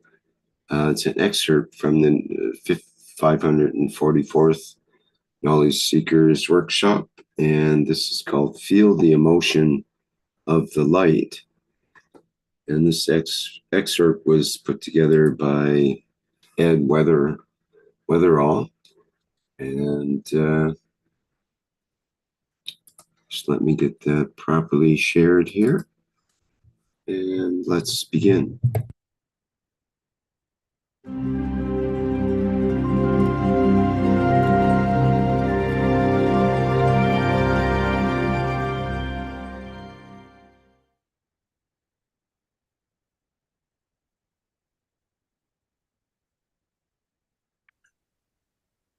So, I had a question. If one were to read some classic spiritual books, such as Autobiography of a Yogi or Life and Teachings of the Masters of the Far East, there are references to spiritual masters, basically, who, you know, spend many, many years in caves meditating or doing other spiritual practices. But in some cases, these masters attain full enlightenment, and they talk about how they attain something called the light body. And there are stories of them appearing to their disciples in different parts of the world at different times. So it seems to me that fundamentally, I mean, my question to you is, are you teaching people how to attain the light body? Is this fundamentally what your teachings are? Or is there a difference between what these yogis are teaching? It's not a light body. You understand the interaction of the field of the soul of the man. It's a transmutation. I keep on saying, what we teach is not exclusivity of Keshe. It's something man knows and is forgotten and really ends. So what the additional knowledge. So fundamentally, what these yogis that have done this, they have remembered how to transmute. Is that correct? No, they have learned how to expand their soul. And then when you expand your soul, you can position it anywhere you like. The expansion of the soul, or the release of the soul, or freedom of the soul, whatever you call it, comes at the point of when they feel the strength of the body of the man cannot hold, and we call it death. But if you can extend your soul, it's a way we go to, we call it a trance, or what we call scientifically as expansion of the soul, which interacts, or the physical body becomes inside it. It can go anywhere. In a physical life, if you put it one way, we can get blown away, moved from our position by the winds of this planet. If you stand in a strong wind, the wind can move you. In the dimension of the soul, when the soul takes or expands beyond dimension of physicality, the strength of this wish, or the wisdom of the man, you call it the wish of the man, the emotion of the man, it can be blown to any point where the soul finds its balance, where it wants to be balanced. This is why some knowledge seekers in transmutation have a problem. They don't go where they want to go, or they go where they want to go and do something with the soul. But they don't realize that when you go, we've done this with a number of knowledge seekers, because I always sit and think, and they're on the line, some of them, they can tell you. We ask them to go home and move something. They go home, they move a pot. But when they go home, in a real physical dimension, the pot is not moving. It says something wrong with them, something wrong with it. They haven't learned that when you arrive to the home, you travel by, you have to go back to the dimension of solar physicality, that you can physically move the cup to the new position, it will stay there. You come back, you go back to the strength of the field of the soul, and you come back and you're back with me.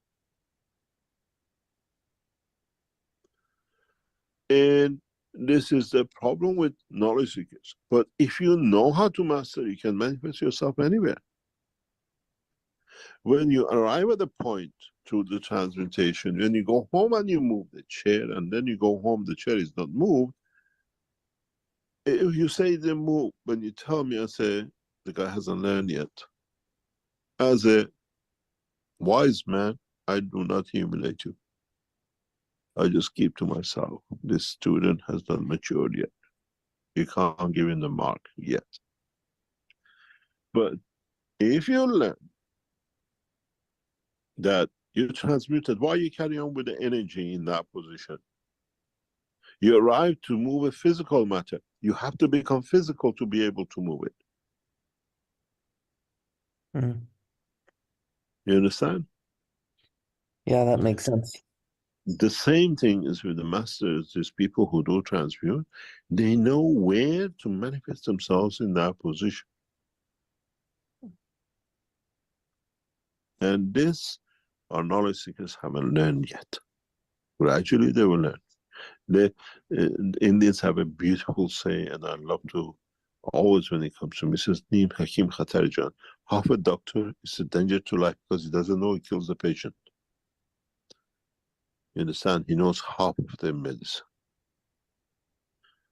And it's what knowledge seekers in last Friday session was partially about this. If you feel good to see the light, and then I brought them back to physicality, took them back to the light, they feel the confidence they can move in this, then I ask them to move to the second light.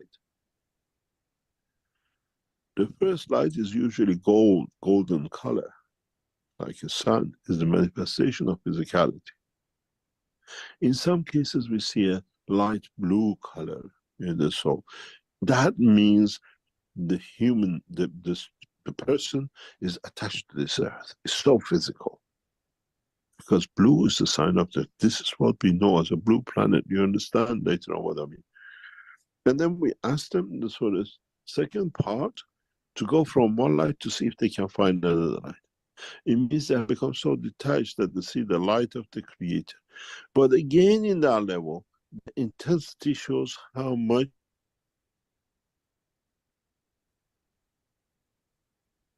the further you are, the brighter the light. The closer you are as part, there is no interaction but one. There is no light.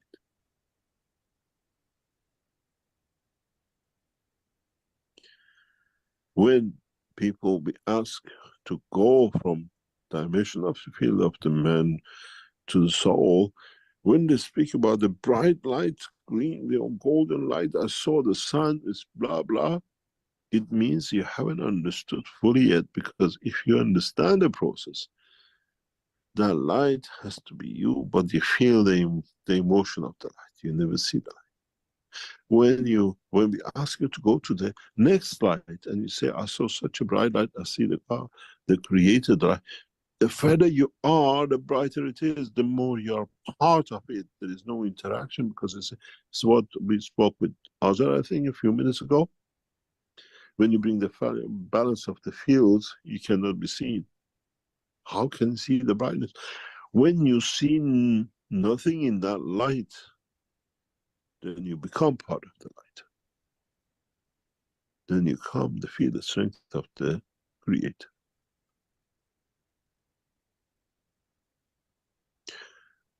So, Let me explain to you something.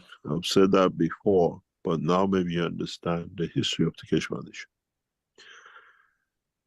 When I was sat in front of the candle, maybe half a kilo candle, big one, sat against the window, and I was told to look into the light, and the candle flew. I said, I am the light, because I see the light of the Creator.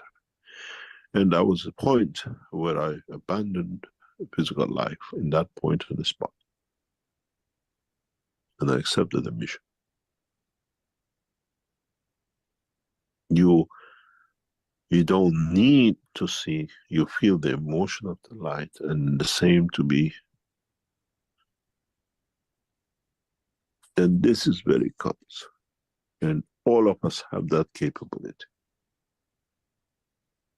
And that's what I said many times. Feel the emotion of the light. You don't need to see the light. And if you look at the people who wrote, we asked people at the end of the last Friday session to write. If one wrote, she has a beautiful soul. In the first one, I saw the light. In the second one, I felt the light. Means I came in touch with the soul of the Creator.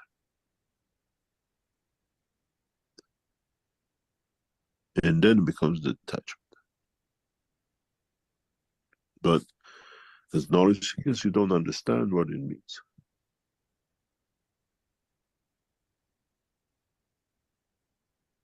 But as a man who understands the process, been through the process, is part of the process, explains where my students are, where your knowledge seekers sit.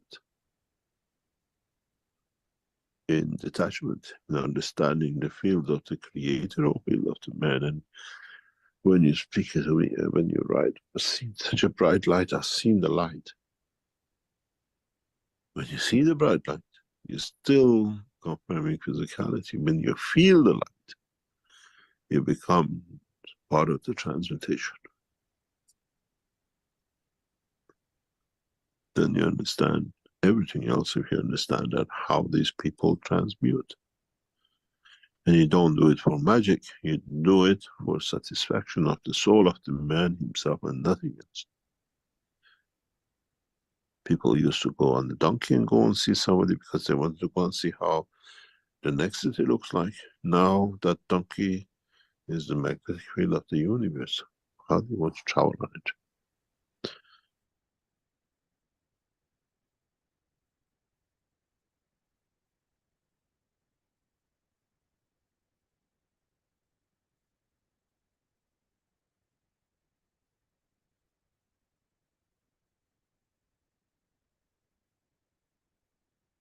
Okay, that concludes our excerpt. Go back to our workshop here.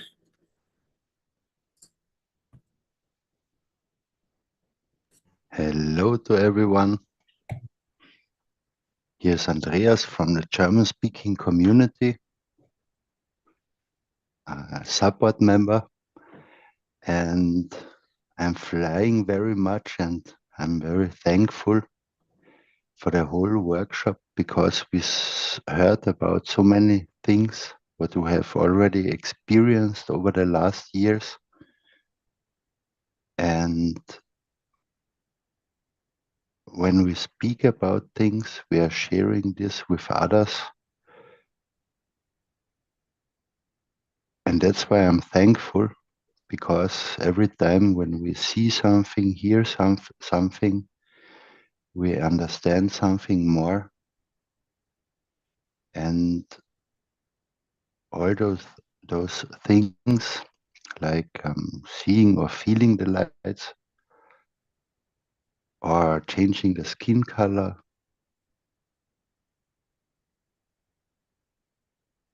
at the end you can change everything, and we are learning through all these parts who we ourselves are, and we learning the fields, the emotions more and more, and it's really exciting, overwhelming time where we are all together in. So thank you very much to everyone. And as Mr. Keshe announced already, and we also announce it also every week, we have the 2024 transmutation tests starting on the 19th of July, which is a more specific, where it's made in small groups according to the time zone where the participants are. And in these 2 hours, Mr. Keshe, he said it, give instructions like we had it at the end of the last session. And so he helps us in a way to focus on what is important. And so then we can repeat it also easier. And yeah, you can book it in single sessions with 600 euro plus VAT, or you book the whole package of the four sessions from July till October, every third Friday of the month with 2,000 euros plus VAT.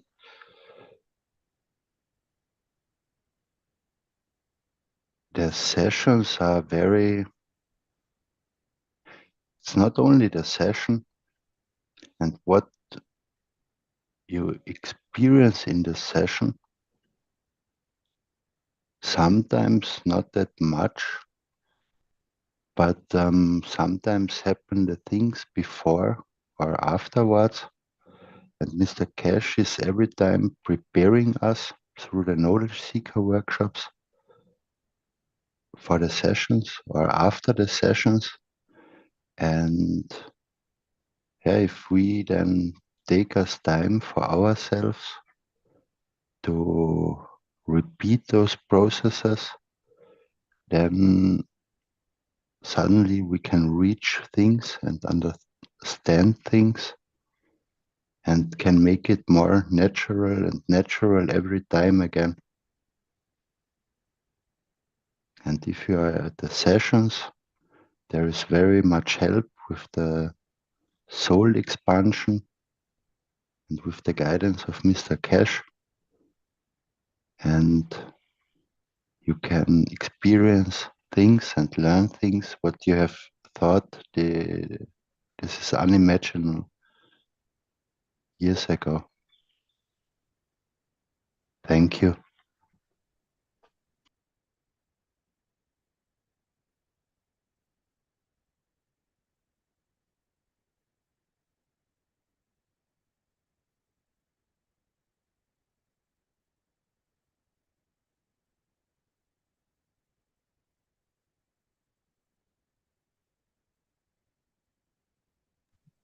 Yeah, the microphone was not turning on. Sorry about that. So once again, we are back with transmutation discussions, and anybody who is interested in participating is welcome to. And so I'll start with a little bit that I know. So one of the things that we heard today discussed, read as earlier, is that how the soul does not work with the negatives. So it's an attempt to create things positively. So you're in the creation process. In the creation process, as we are, our soul is becoming closer to, in touch with our creator aspect of us. And we all appreciate creative endeavors. Now, soul is the creator of our soul of physicality in its interaction with the environment of this planet, and physicality as a result. Now, so I'll give you an interesting example from my own experience of doing things. So one of the things is there is a on my skin. This was some time back, and so there was a spot which was slightly different color than my other parts of the skin in that area. So, I mean, initially I was trying for it to go away, and nothing was happening. So it's a very negative way of looking at things. And now I know better. In terms of I have to give it a specific instruction in a way. It's a control system. It doesn't take vague instructions, And this is the part that we sometimes miss, because it's not, let's say we want this, there's a certain color there. I don't want that color. So what else there is? There is a billion different colors that can be there. So there is no specification in a way. So so you can't, there is no action in a way, right? When things are stated this way, in a way. It's similar things we notice when we do wishes. We usually do it with a positive statement, positive direction that we want to proceed, and it's the same thing. And we have talked about in Bengali knowledge seekers workshop and a few other places I teach, and some of the other people who come to this class, they are having success with this. It's not a theory anymore. And this is the part where we have to go. We specify precisely. Now, let's go a little bit into this precisely thing. One thing is, we have to specify the color. We can't say, not this color. So this is one part of the specification. And so what else is there? Of course, the soul of physicality has to feel the emotion. The soul of man has to feel the same emotion, but in a different field strength. And the energy flow happens from the soul of physicality, only when there is a field match. What is a field match? It can be another field strength, or it can be higher potential, but it has to be multiple of that field. Yes, we don't have to do the math, but we have to feel the math. There is no written formula in the universe. The formula is in our emotion. We feel the formula working. And this is a very different way of doing math. It's an area in our part of the world, India, Pakistan, Bangladesh. We have this, we consider math to be a deity almost. So, so we can't think beyond, written formulas sometimes, but we have to, stop worshiping this deity and use our own emotion. Other parts of the world are probably not as attached to these deities as we are, but I think you get the idea. And this is, we have other deities in other parts of the world or other preoccupation, but we have to kind of adjust to the fact that the creator is within us. The manifestation of the creator is within us, which is our soul. And it has the ability to do the math by feeling it. We don't have to work it out on a piece of paper, but we can work it out in our emotion. And the manifestation we can use our body, for example, the spot that we were talking about, as a point of manifestation. So, so this is a very, very precise way of doing what in engineering we call control system. Control system is where we receive some signals or some information, and using that information, we take certain action. The mechanism or the system we design, whether it's mechanical, electrical, or a computer system, it doesn't matter. The same principle. And in the 80s, there has been some breakthroughs in this area. So now we can solve nonlinear problems easily. But in order to make more sophisticated control system, we need something like the way our brain works or our emotion works. And we can also create a reactor which mimics exactly the same kind of design. So part of this functionality can be moved to a reactor system-based computer. We don't have, I don't know whether we have it, and maybe in some secret places we may have it, but it can be, one can create those things.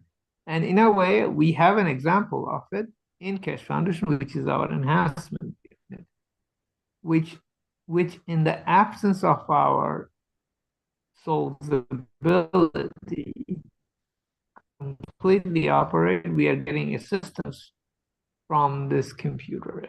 It's a plasma computer, you can think of it this way. And we are participating in building it. And that is through our interaction.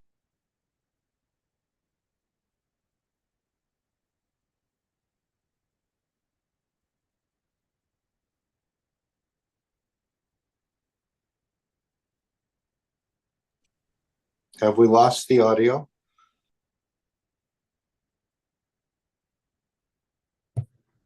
Hello, My Masha. apologies, I got disconnected. Okay, good. Where did I fall off? This is the last sentence Anyway, or so. I was talking about computers based on plasma technology. And so we can actually do part of this function using a reactor system, such as the one we see in Keshe Foundation, which is our enhancement unit. And our participation in various modification or enhancement that is being done to the enhancement unit is not only just for our benefit, but it is also making this computer knowledgeable of its interaction with the people, with the soul and the soul of physicality of people who will be using it. So it's an interesting process, and this relates to some of the, even in a sort of more primitive way, you can see this in the AI systems that are being trained these days with the conventional digital computers. But this is much more powerful, but it have to be designed and made operational in a specific way, which is being done by Mr. Keshe and others who are involved in constructing it. So we are moving into a different era in terms of this kind of system, and it's very much like our own the way our own plasma computer, which is our soul and our brain, operates. So it's a very smooth transition between the two, but at the same time, just like when we learn about communicating with other souls, we are learning about, and we do it all the time nowadays through wishes and other means. And this is part of learning how to interact with such computer systems, which has far more capacity than what we have now in the digital world. So, in fact, I mean, the AI systems that are learning AI systems that are operational actually does a bit of these kind of through the nonlinear operation that they do, because I was involved in this kind of work at one time. I know that for that reason. I don't do it anymore, but nevertheless, I know a little bit about it. So, but there's another aspect to it, which is the creator aspect. Being a manifestation of the creator and having the connection with all manifested souls, the soul has the capacity to ensure that all the souls are positively affected by its action. And so this is what Mr. Keshe was mentioning. The soul can't do anything wrong, because it is always creating in a way. But the thing is that the interesting thing is that yes, it does. And as we know more about our soul's operation, and specifically more about soul's operation and its connection to the creator, then we understand where the soul of physicality has departed from this universal way of doing things. And how do we know? Because once we can feel the emotion at both levels, the level of soul of man and the level of soul of physicality, and there is a level of precision in feeling this, as we are working out the formula I was referring to earlier, we can see where the soul of physicality is deviating. And that's not bad. I mean, we are not used to using soul at this level, soul of physicality at this level of harmony. So what is interesting is that as it deviates, the soul of man can supply the necessary energy to adjust it. So this is something, I am learning to do it. So this is from my own experience that I'm talking about it. And this is the energy transfer between soul of man and soul of physicality is based on, once again, the emotion, which is very precise as we start to see its operation and how we can use it to benefit not only others, but our own soul of physicality as well. And you also see the interaction of the soul of physicality with the physicality. In a way, all three has to align. So it is essentially by operating with our soul of man, we are essentially moving into a precision world where our intentions, our goals, that kind of things have to be precisely defined. What makes us happy? It's not a nebulous statement. It's actually a precise statement. We are not used to thinking that we are not used to thinking that way. Maybe I'm saying too many things in engineering terms today, but nevertheless, often in spiritual world, people are, let's say, for lack of better words, imprecise or vague. But that's really not the case. It's just, perhaps it's a way to distract us from becoming precise. I don't know, but it is actually a high degree of precision that we are moving into. And so I'm just, the way I'm speaking is partly because of this, because I want to be very specific here. And it's not an airy-fairy pie in the sky kind of thing. And this is a precise capacity, and we are doing, when we move from one room to another, we want to be going from precisely from the one room to another by transmuting. We don't want to like bump into onto the door or fall off the window or things like that.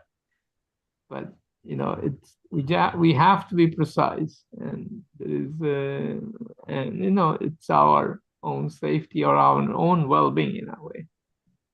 The same precision can be used as we have talked about earlier, is in helping others as well as healing ourselves or making ourselves more healthy. And these are things we have to build confidence in. And I mean, all of these talk and as well as application are part of this building is confidence in our soul of man. And in doing, we also get a better understanding of the operation of the soul of man. And once it was unknown to us that there was a soul of man, now it is part of us. And in fact, the recognition that it is the main part of us is what is slightly lacking, but we're getting there. So it's really fascinating to explore this area. So we can all do it, and it's fun. And anyway, that's all I have to say. Thank you very much. And anybody else want to chime in? Thank you. Thank you, Mosfeq. Very well put. And I know that transmutation is going to show the beauty and grace of our own creation, but how does the transmutation move us into this one nation planet in so many ways? I know Mr. Keshe wants to demonstrate this at the upcoming conferences about the dissolving of borders and visas and passports and the rest of that. Can you help us understand how the transmutation is going to facilitate that process of moving into the one nation planet?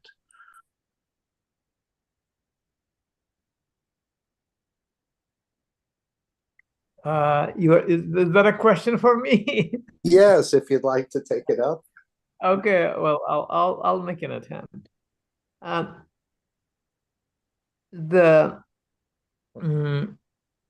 of the things is through these meetings through the Universal Council actually, and the support members are also part of this whole thing. One of the things we are doing is that by connecting at the soul level with all the different communities on this planet, we are creating the baseline field that, you have to have a baseline from which we can build. So, before all these plasma technology came into our awareness, we were doing things that brought us together, which is, we visited various countries. There was mixing of cultures through marriage, girlfriend, boyfriend, and all these things. And what happened is, in spite of all attempts to separate us in the sense that, that you guys are all different, those guys are bad, and all that kind of things that we have been hearing for a long time in various areas based on various demarcations. So there was a coming together of the people on the physical plane of this planet.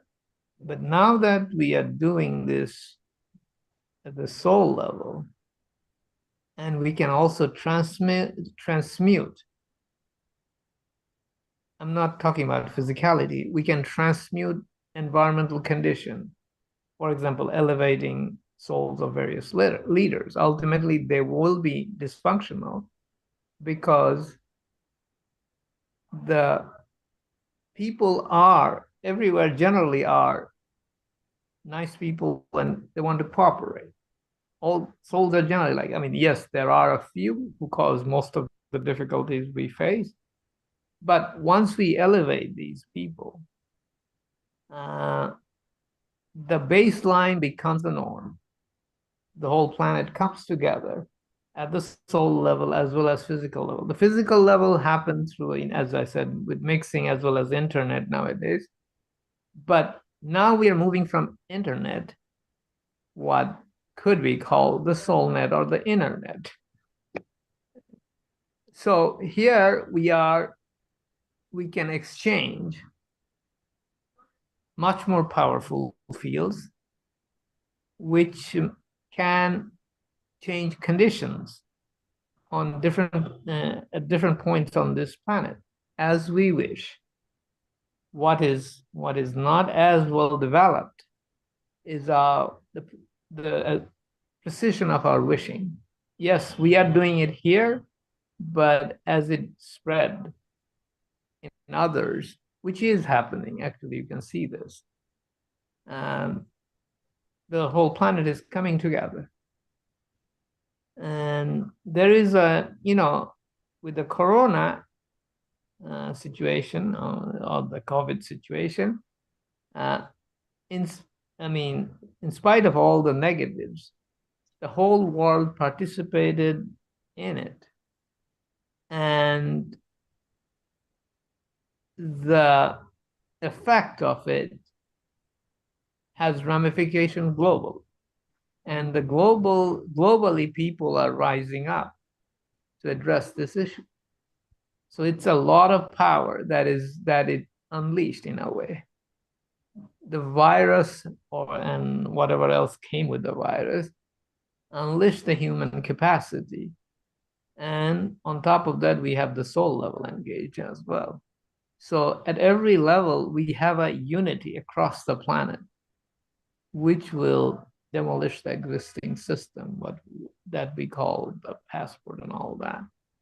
And we are well aware of who are the, what do you call it? The internet did a wonderful thing, is that we always hear that we are being tracked and every information is tracked, because through internet everybody can be tracked. So the criminals are also tracked by the same means. So, and on top of that, as we engage our soul level, there's no place to hide, even outside the planet, once we engage the soul, because we can find out where they are, where the souls are. They will just respond to our command. So it is just the beginning. It's not just the planetary level coming together. I think we are moving beyond planetary to the solar system and even beyond, I think. And that's my feeling. And so we are doing well. And with the soul level, there is no barrier. I hope I answered it in the convoluted way. Nevertheless, thank you for enlightening us.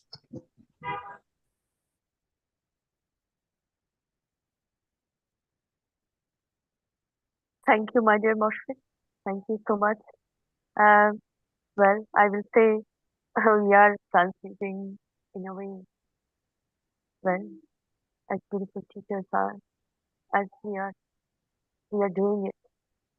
Well, of course, it's our ability to do it, but we are being guided to this beauty and totality. Thank you. And one thing I also quickly I will share that when in this transmutation, when we don't see the inner self, inner being, or inner realm of, or you can say, turn towards the inner self, towards the soul, towards the heart and soul, that we what we do is always depends on this physical condition always. Like me, my experience is that uh, as a daughter, as a child, as a housewife, as a everything that was dependent on others. What you say, others. Like who I am. I have to cook food. I have to please everybody and understand what they say and create my condition. What doesn't resonated to me. So there is a quick, and after all this, all those years, all those, well, I can say when I done this 24 hours, at the last moment in the night, I like my energy is drawn away, and I feel like, oh, I am alive, kind of that. After a week, and then after a year, after many years. So this has been going on, but ultimately, I understood my ability with uh, with this knowledge of the Creator's universal unified field of love, peace, and prosperity. Indeed, there is a short story. I just quickly I will share. Um, how we depend on other beings, you know, how we. There is a story of a father and a son and a donkey. Once a father and a son were coming back from a village far where they had purchased a donkey. They overheard a man saying, "See the fools, they have a donkey, but still walking on feet." Both of them thought it was a good idea and they sat on the donkey. One day on their way, another villager saw and spoke, "Look, look at the poor donkey. He can hardly walk." The man felt sorry for the donkey and got off. While crossing the fields, a woman remarked, "The son is young and healthy. He should walk and let his father sit on the donkey." The son said to his father, "I'm sorry, Dad, please come and sit on the donkey." So they changed place. As they were about to reach their village, a passerby said, "Hey, see the selfish man. The poor son is walking and he's enjoying the ride." Both of them, without giving another thought, tied the donkey upside down to a long bamboo and carried him through the village. By the time they reached the village, all were laughing at them. A villager elder came forward and asked, "Why are you carrying this donkey like this? It can't walk." The father explained that what happened on the way. The old man said, "Everyone is laughing at you because instead of using your own sense, you kept on doing what others said." So this is the story, my dear, and it will help in this transmutation process for many, that coming out of this superficial physicality, we say there is a physicality that is you also. And if we come out of this manifestation of what they told, what is that, then understand the I am, the you in your you in your inside. So I will say, well, after all those years, the tiredness, we got this. We are in this light of enlightenment, and that has, like water, this aqua has washed, this plasma has washed us. Every cell is washed like that, and we are becoming like in the services and take what you need, kind of that. Yes, there is this physicality that is present more now. Thank you for hearing. Thank you, my dear Moshmi. Thank you so much. Thank you, Mark. Thank you so much. Now we can move. Anybody has any question or anything to say anymore about this transmutation, or anybody ask any question to Moshmi? Thank you. Welcome.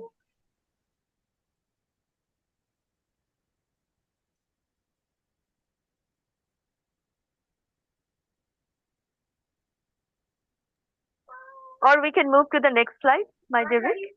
Next presentation. Welcome, Dean, my dear. Hi, thank you, Sweta. I thought you were going to present something first. Would you not like to do that? Well, there's that because of the time, I can skip that for today. I can show it in the upcoming one planet, one race, my dear. We can welcome beautiful souls. Yes. Okay. Thank you, Sweta. So Rick, would you kindly please, if it's okay, show the image that I sent to you a little bit earlier on?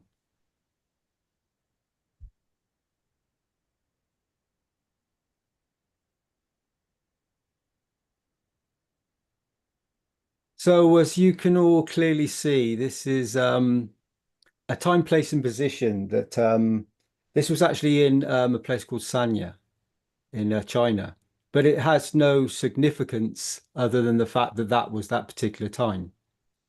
The actual image, the what I want to speak about is the behind the scenes, around the back, the other position. And it was spoken about earlier on with Mosfeq that there's no hiding from the soul. So you can have this wonderful facade, this beautiful presentation, this wonderful intention or not. And from the other side, the viewers from the other side of that presentation can see very clearly the show. However, from a position of clarity, truthfulness, and understanding of the soul, it's very obvious that the presentation from the front is not what it seems from the other side. The soul is 360. And when we do our daily meditations, you know, the connection, the soul connections, the breathing, everything, we should be enhancing ourselves in this position from a position of 360, not just a focal viewpoint from the front. Because very often humanity is misled from what they see or hear in one direction, a very narrow window. When the window is really opened up, it becomes very obvious what's going on to some when you allow it to be part of you. On a soul level, the souls in physicality will experience many things, many beautiful things. And some of those beautiful things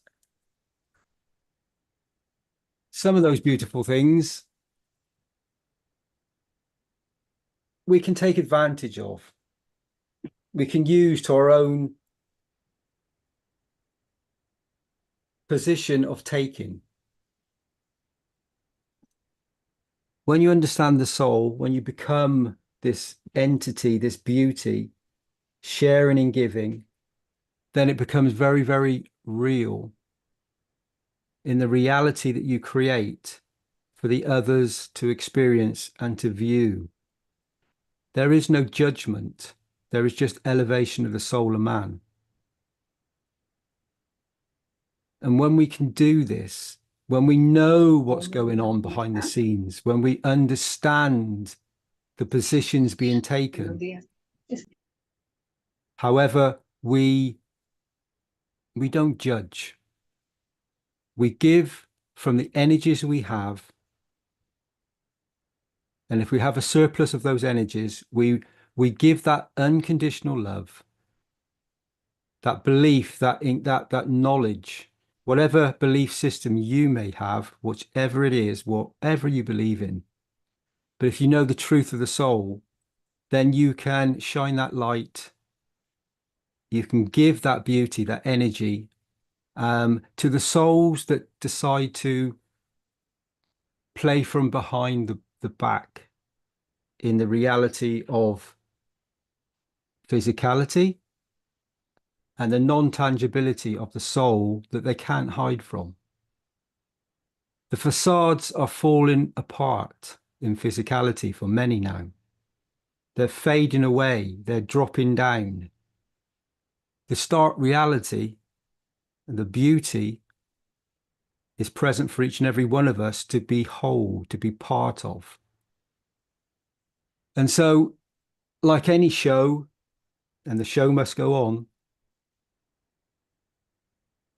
the soul, your soul, my soul, the soul of Creator, the universal soul, the universal council as we, as one, which includes all of us, because we is humanity, is all the souls present, not just humanity.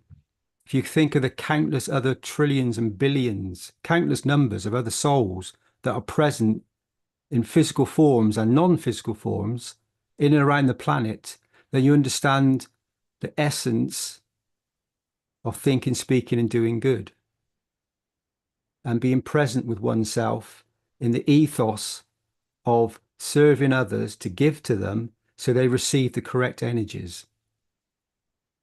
When you do this, there is no facade, there is no backside, there is no half-truth. There's just the total reality of the beauty of the knowledge of the universal flow that is a function, a beauty within your essence, in the function of your physicality and in the beauty of your soul that knows everything in this moment. So the needs and wishes would be for those of us that know, and those of us that need to know, and those of us that we love dearly. May you receive the beauty and the knowledge of all the souls that are present for you to elevate, for you to receive whatever it is that you need in this moment, with real love and care that you receive, so that you can become this 360-degree shining star that stands forth and shows its beauty to each and every other soul present in this moment. There is no judgment. The only judgment will be from your own soul in that moment, this moment. When you leave your physicality, there is no judgment by any other soul other than yourself. And when you stand before yourself, you will understand the full beauty of creation. So be that bright soul, be 360, be open, and be the beauty that's always been present within you in this moment. It only takes a fraction of a second, a thought, an intention to change. And the other souls will know it, will recognize it in that instant. It's never too late. Be the beauty. Thank you. Thank you all. Thank you, Shweta, for listening. Thank you. Thank you, my dear Dean. Thank you so much for your beautiful words. Thank you. And I welcome beautiful souls to have your say, have your share, have your flow of love. Welcome, welcome, welcome.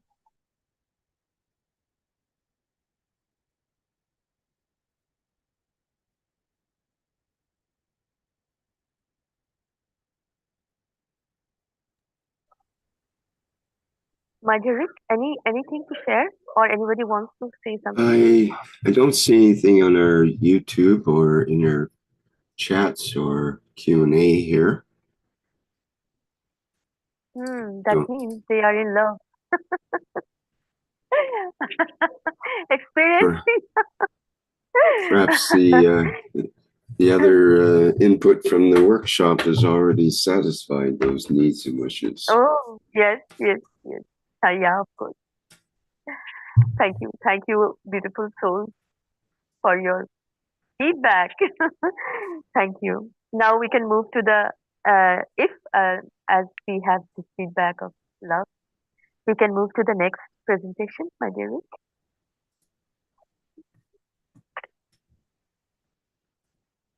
We can skip this. Now, here we are again to serve, not to be served, my dear beautiful souls, and that is always the Universal Council. This is Shweta Anwar, Universal Hindi Council Hindi language, I apologize. And I will say again, join, follow, jump in, love, Keshe Foundation, Spaceship Institute, and organization. And welcome, welcome, welcome to Swagatam into the beauty and totality of Keshe Foundation Spaceship Institute organization. Welcome to the beautiful, beautiful energy of all universal souls in existence and in love. Thank you so much, and thank you for your presence also. And salam, namaste, salute, all the love, always.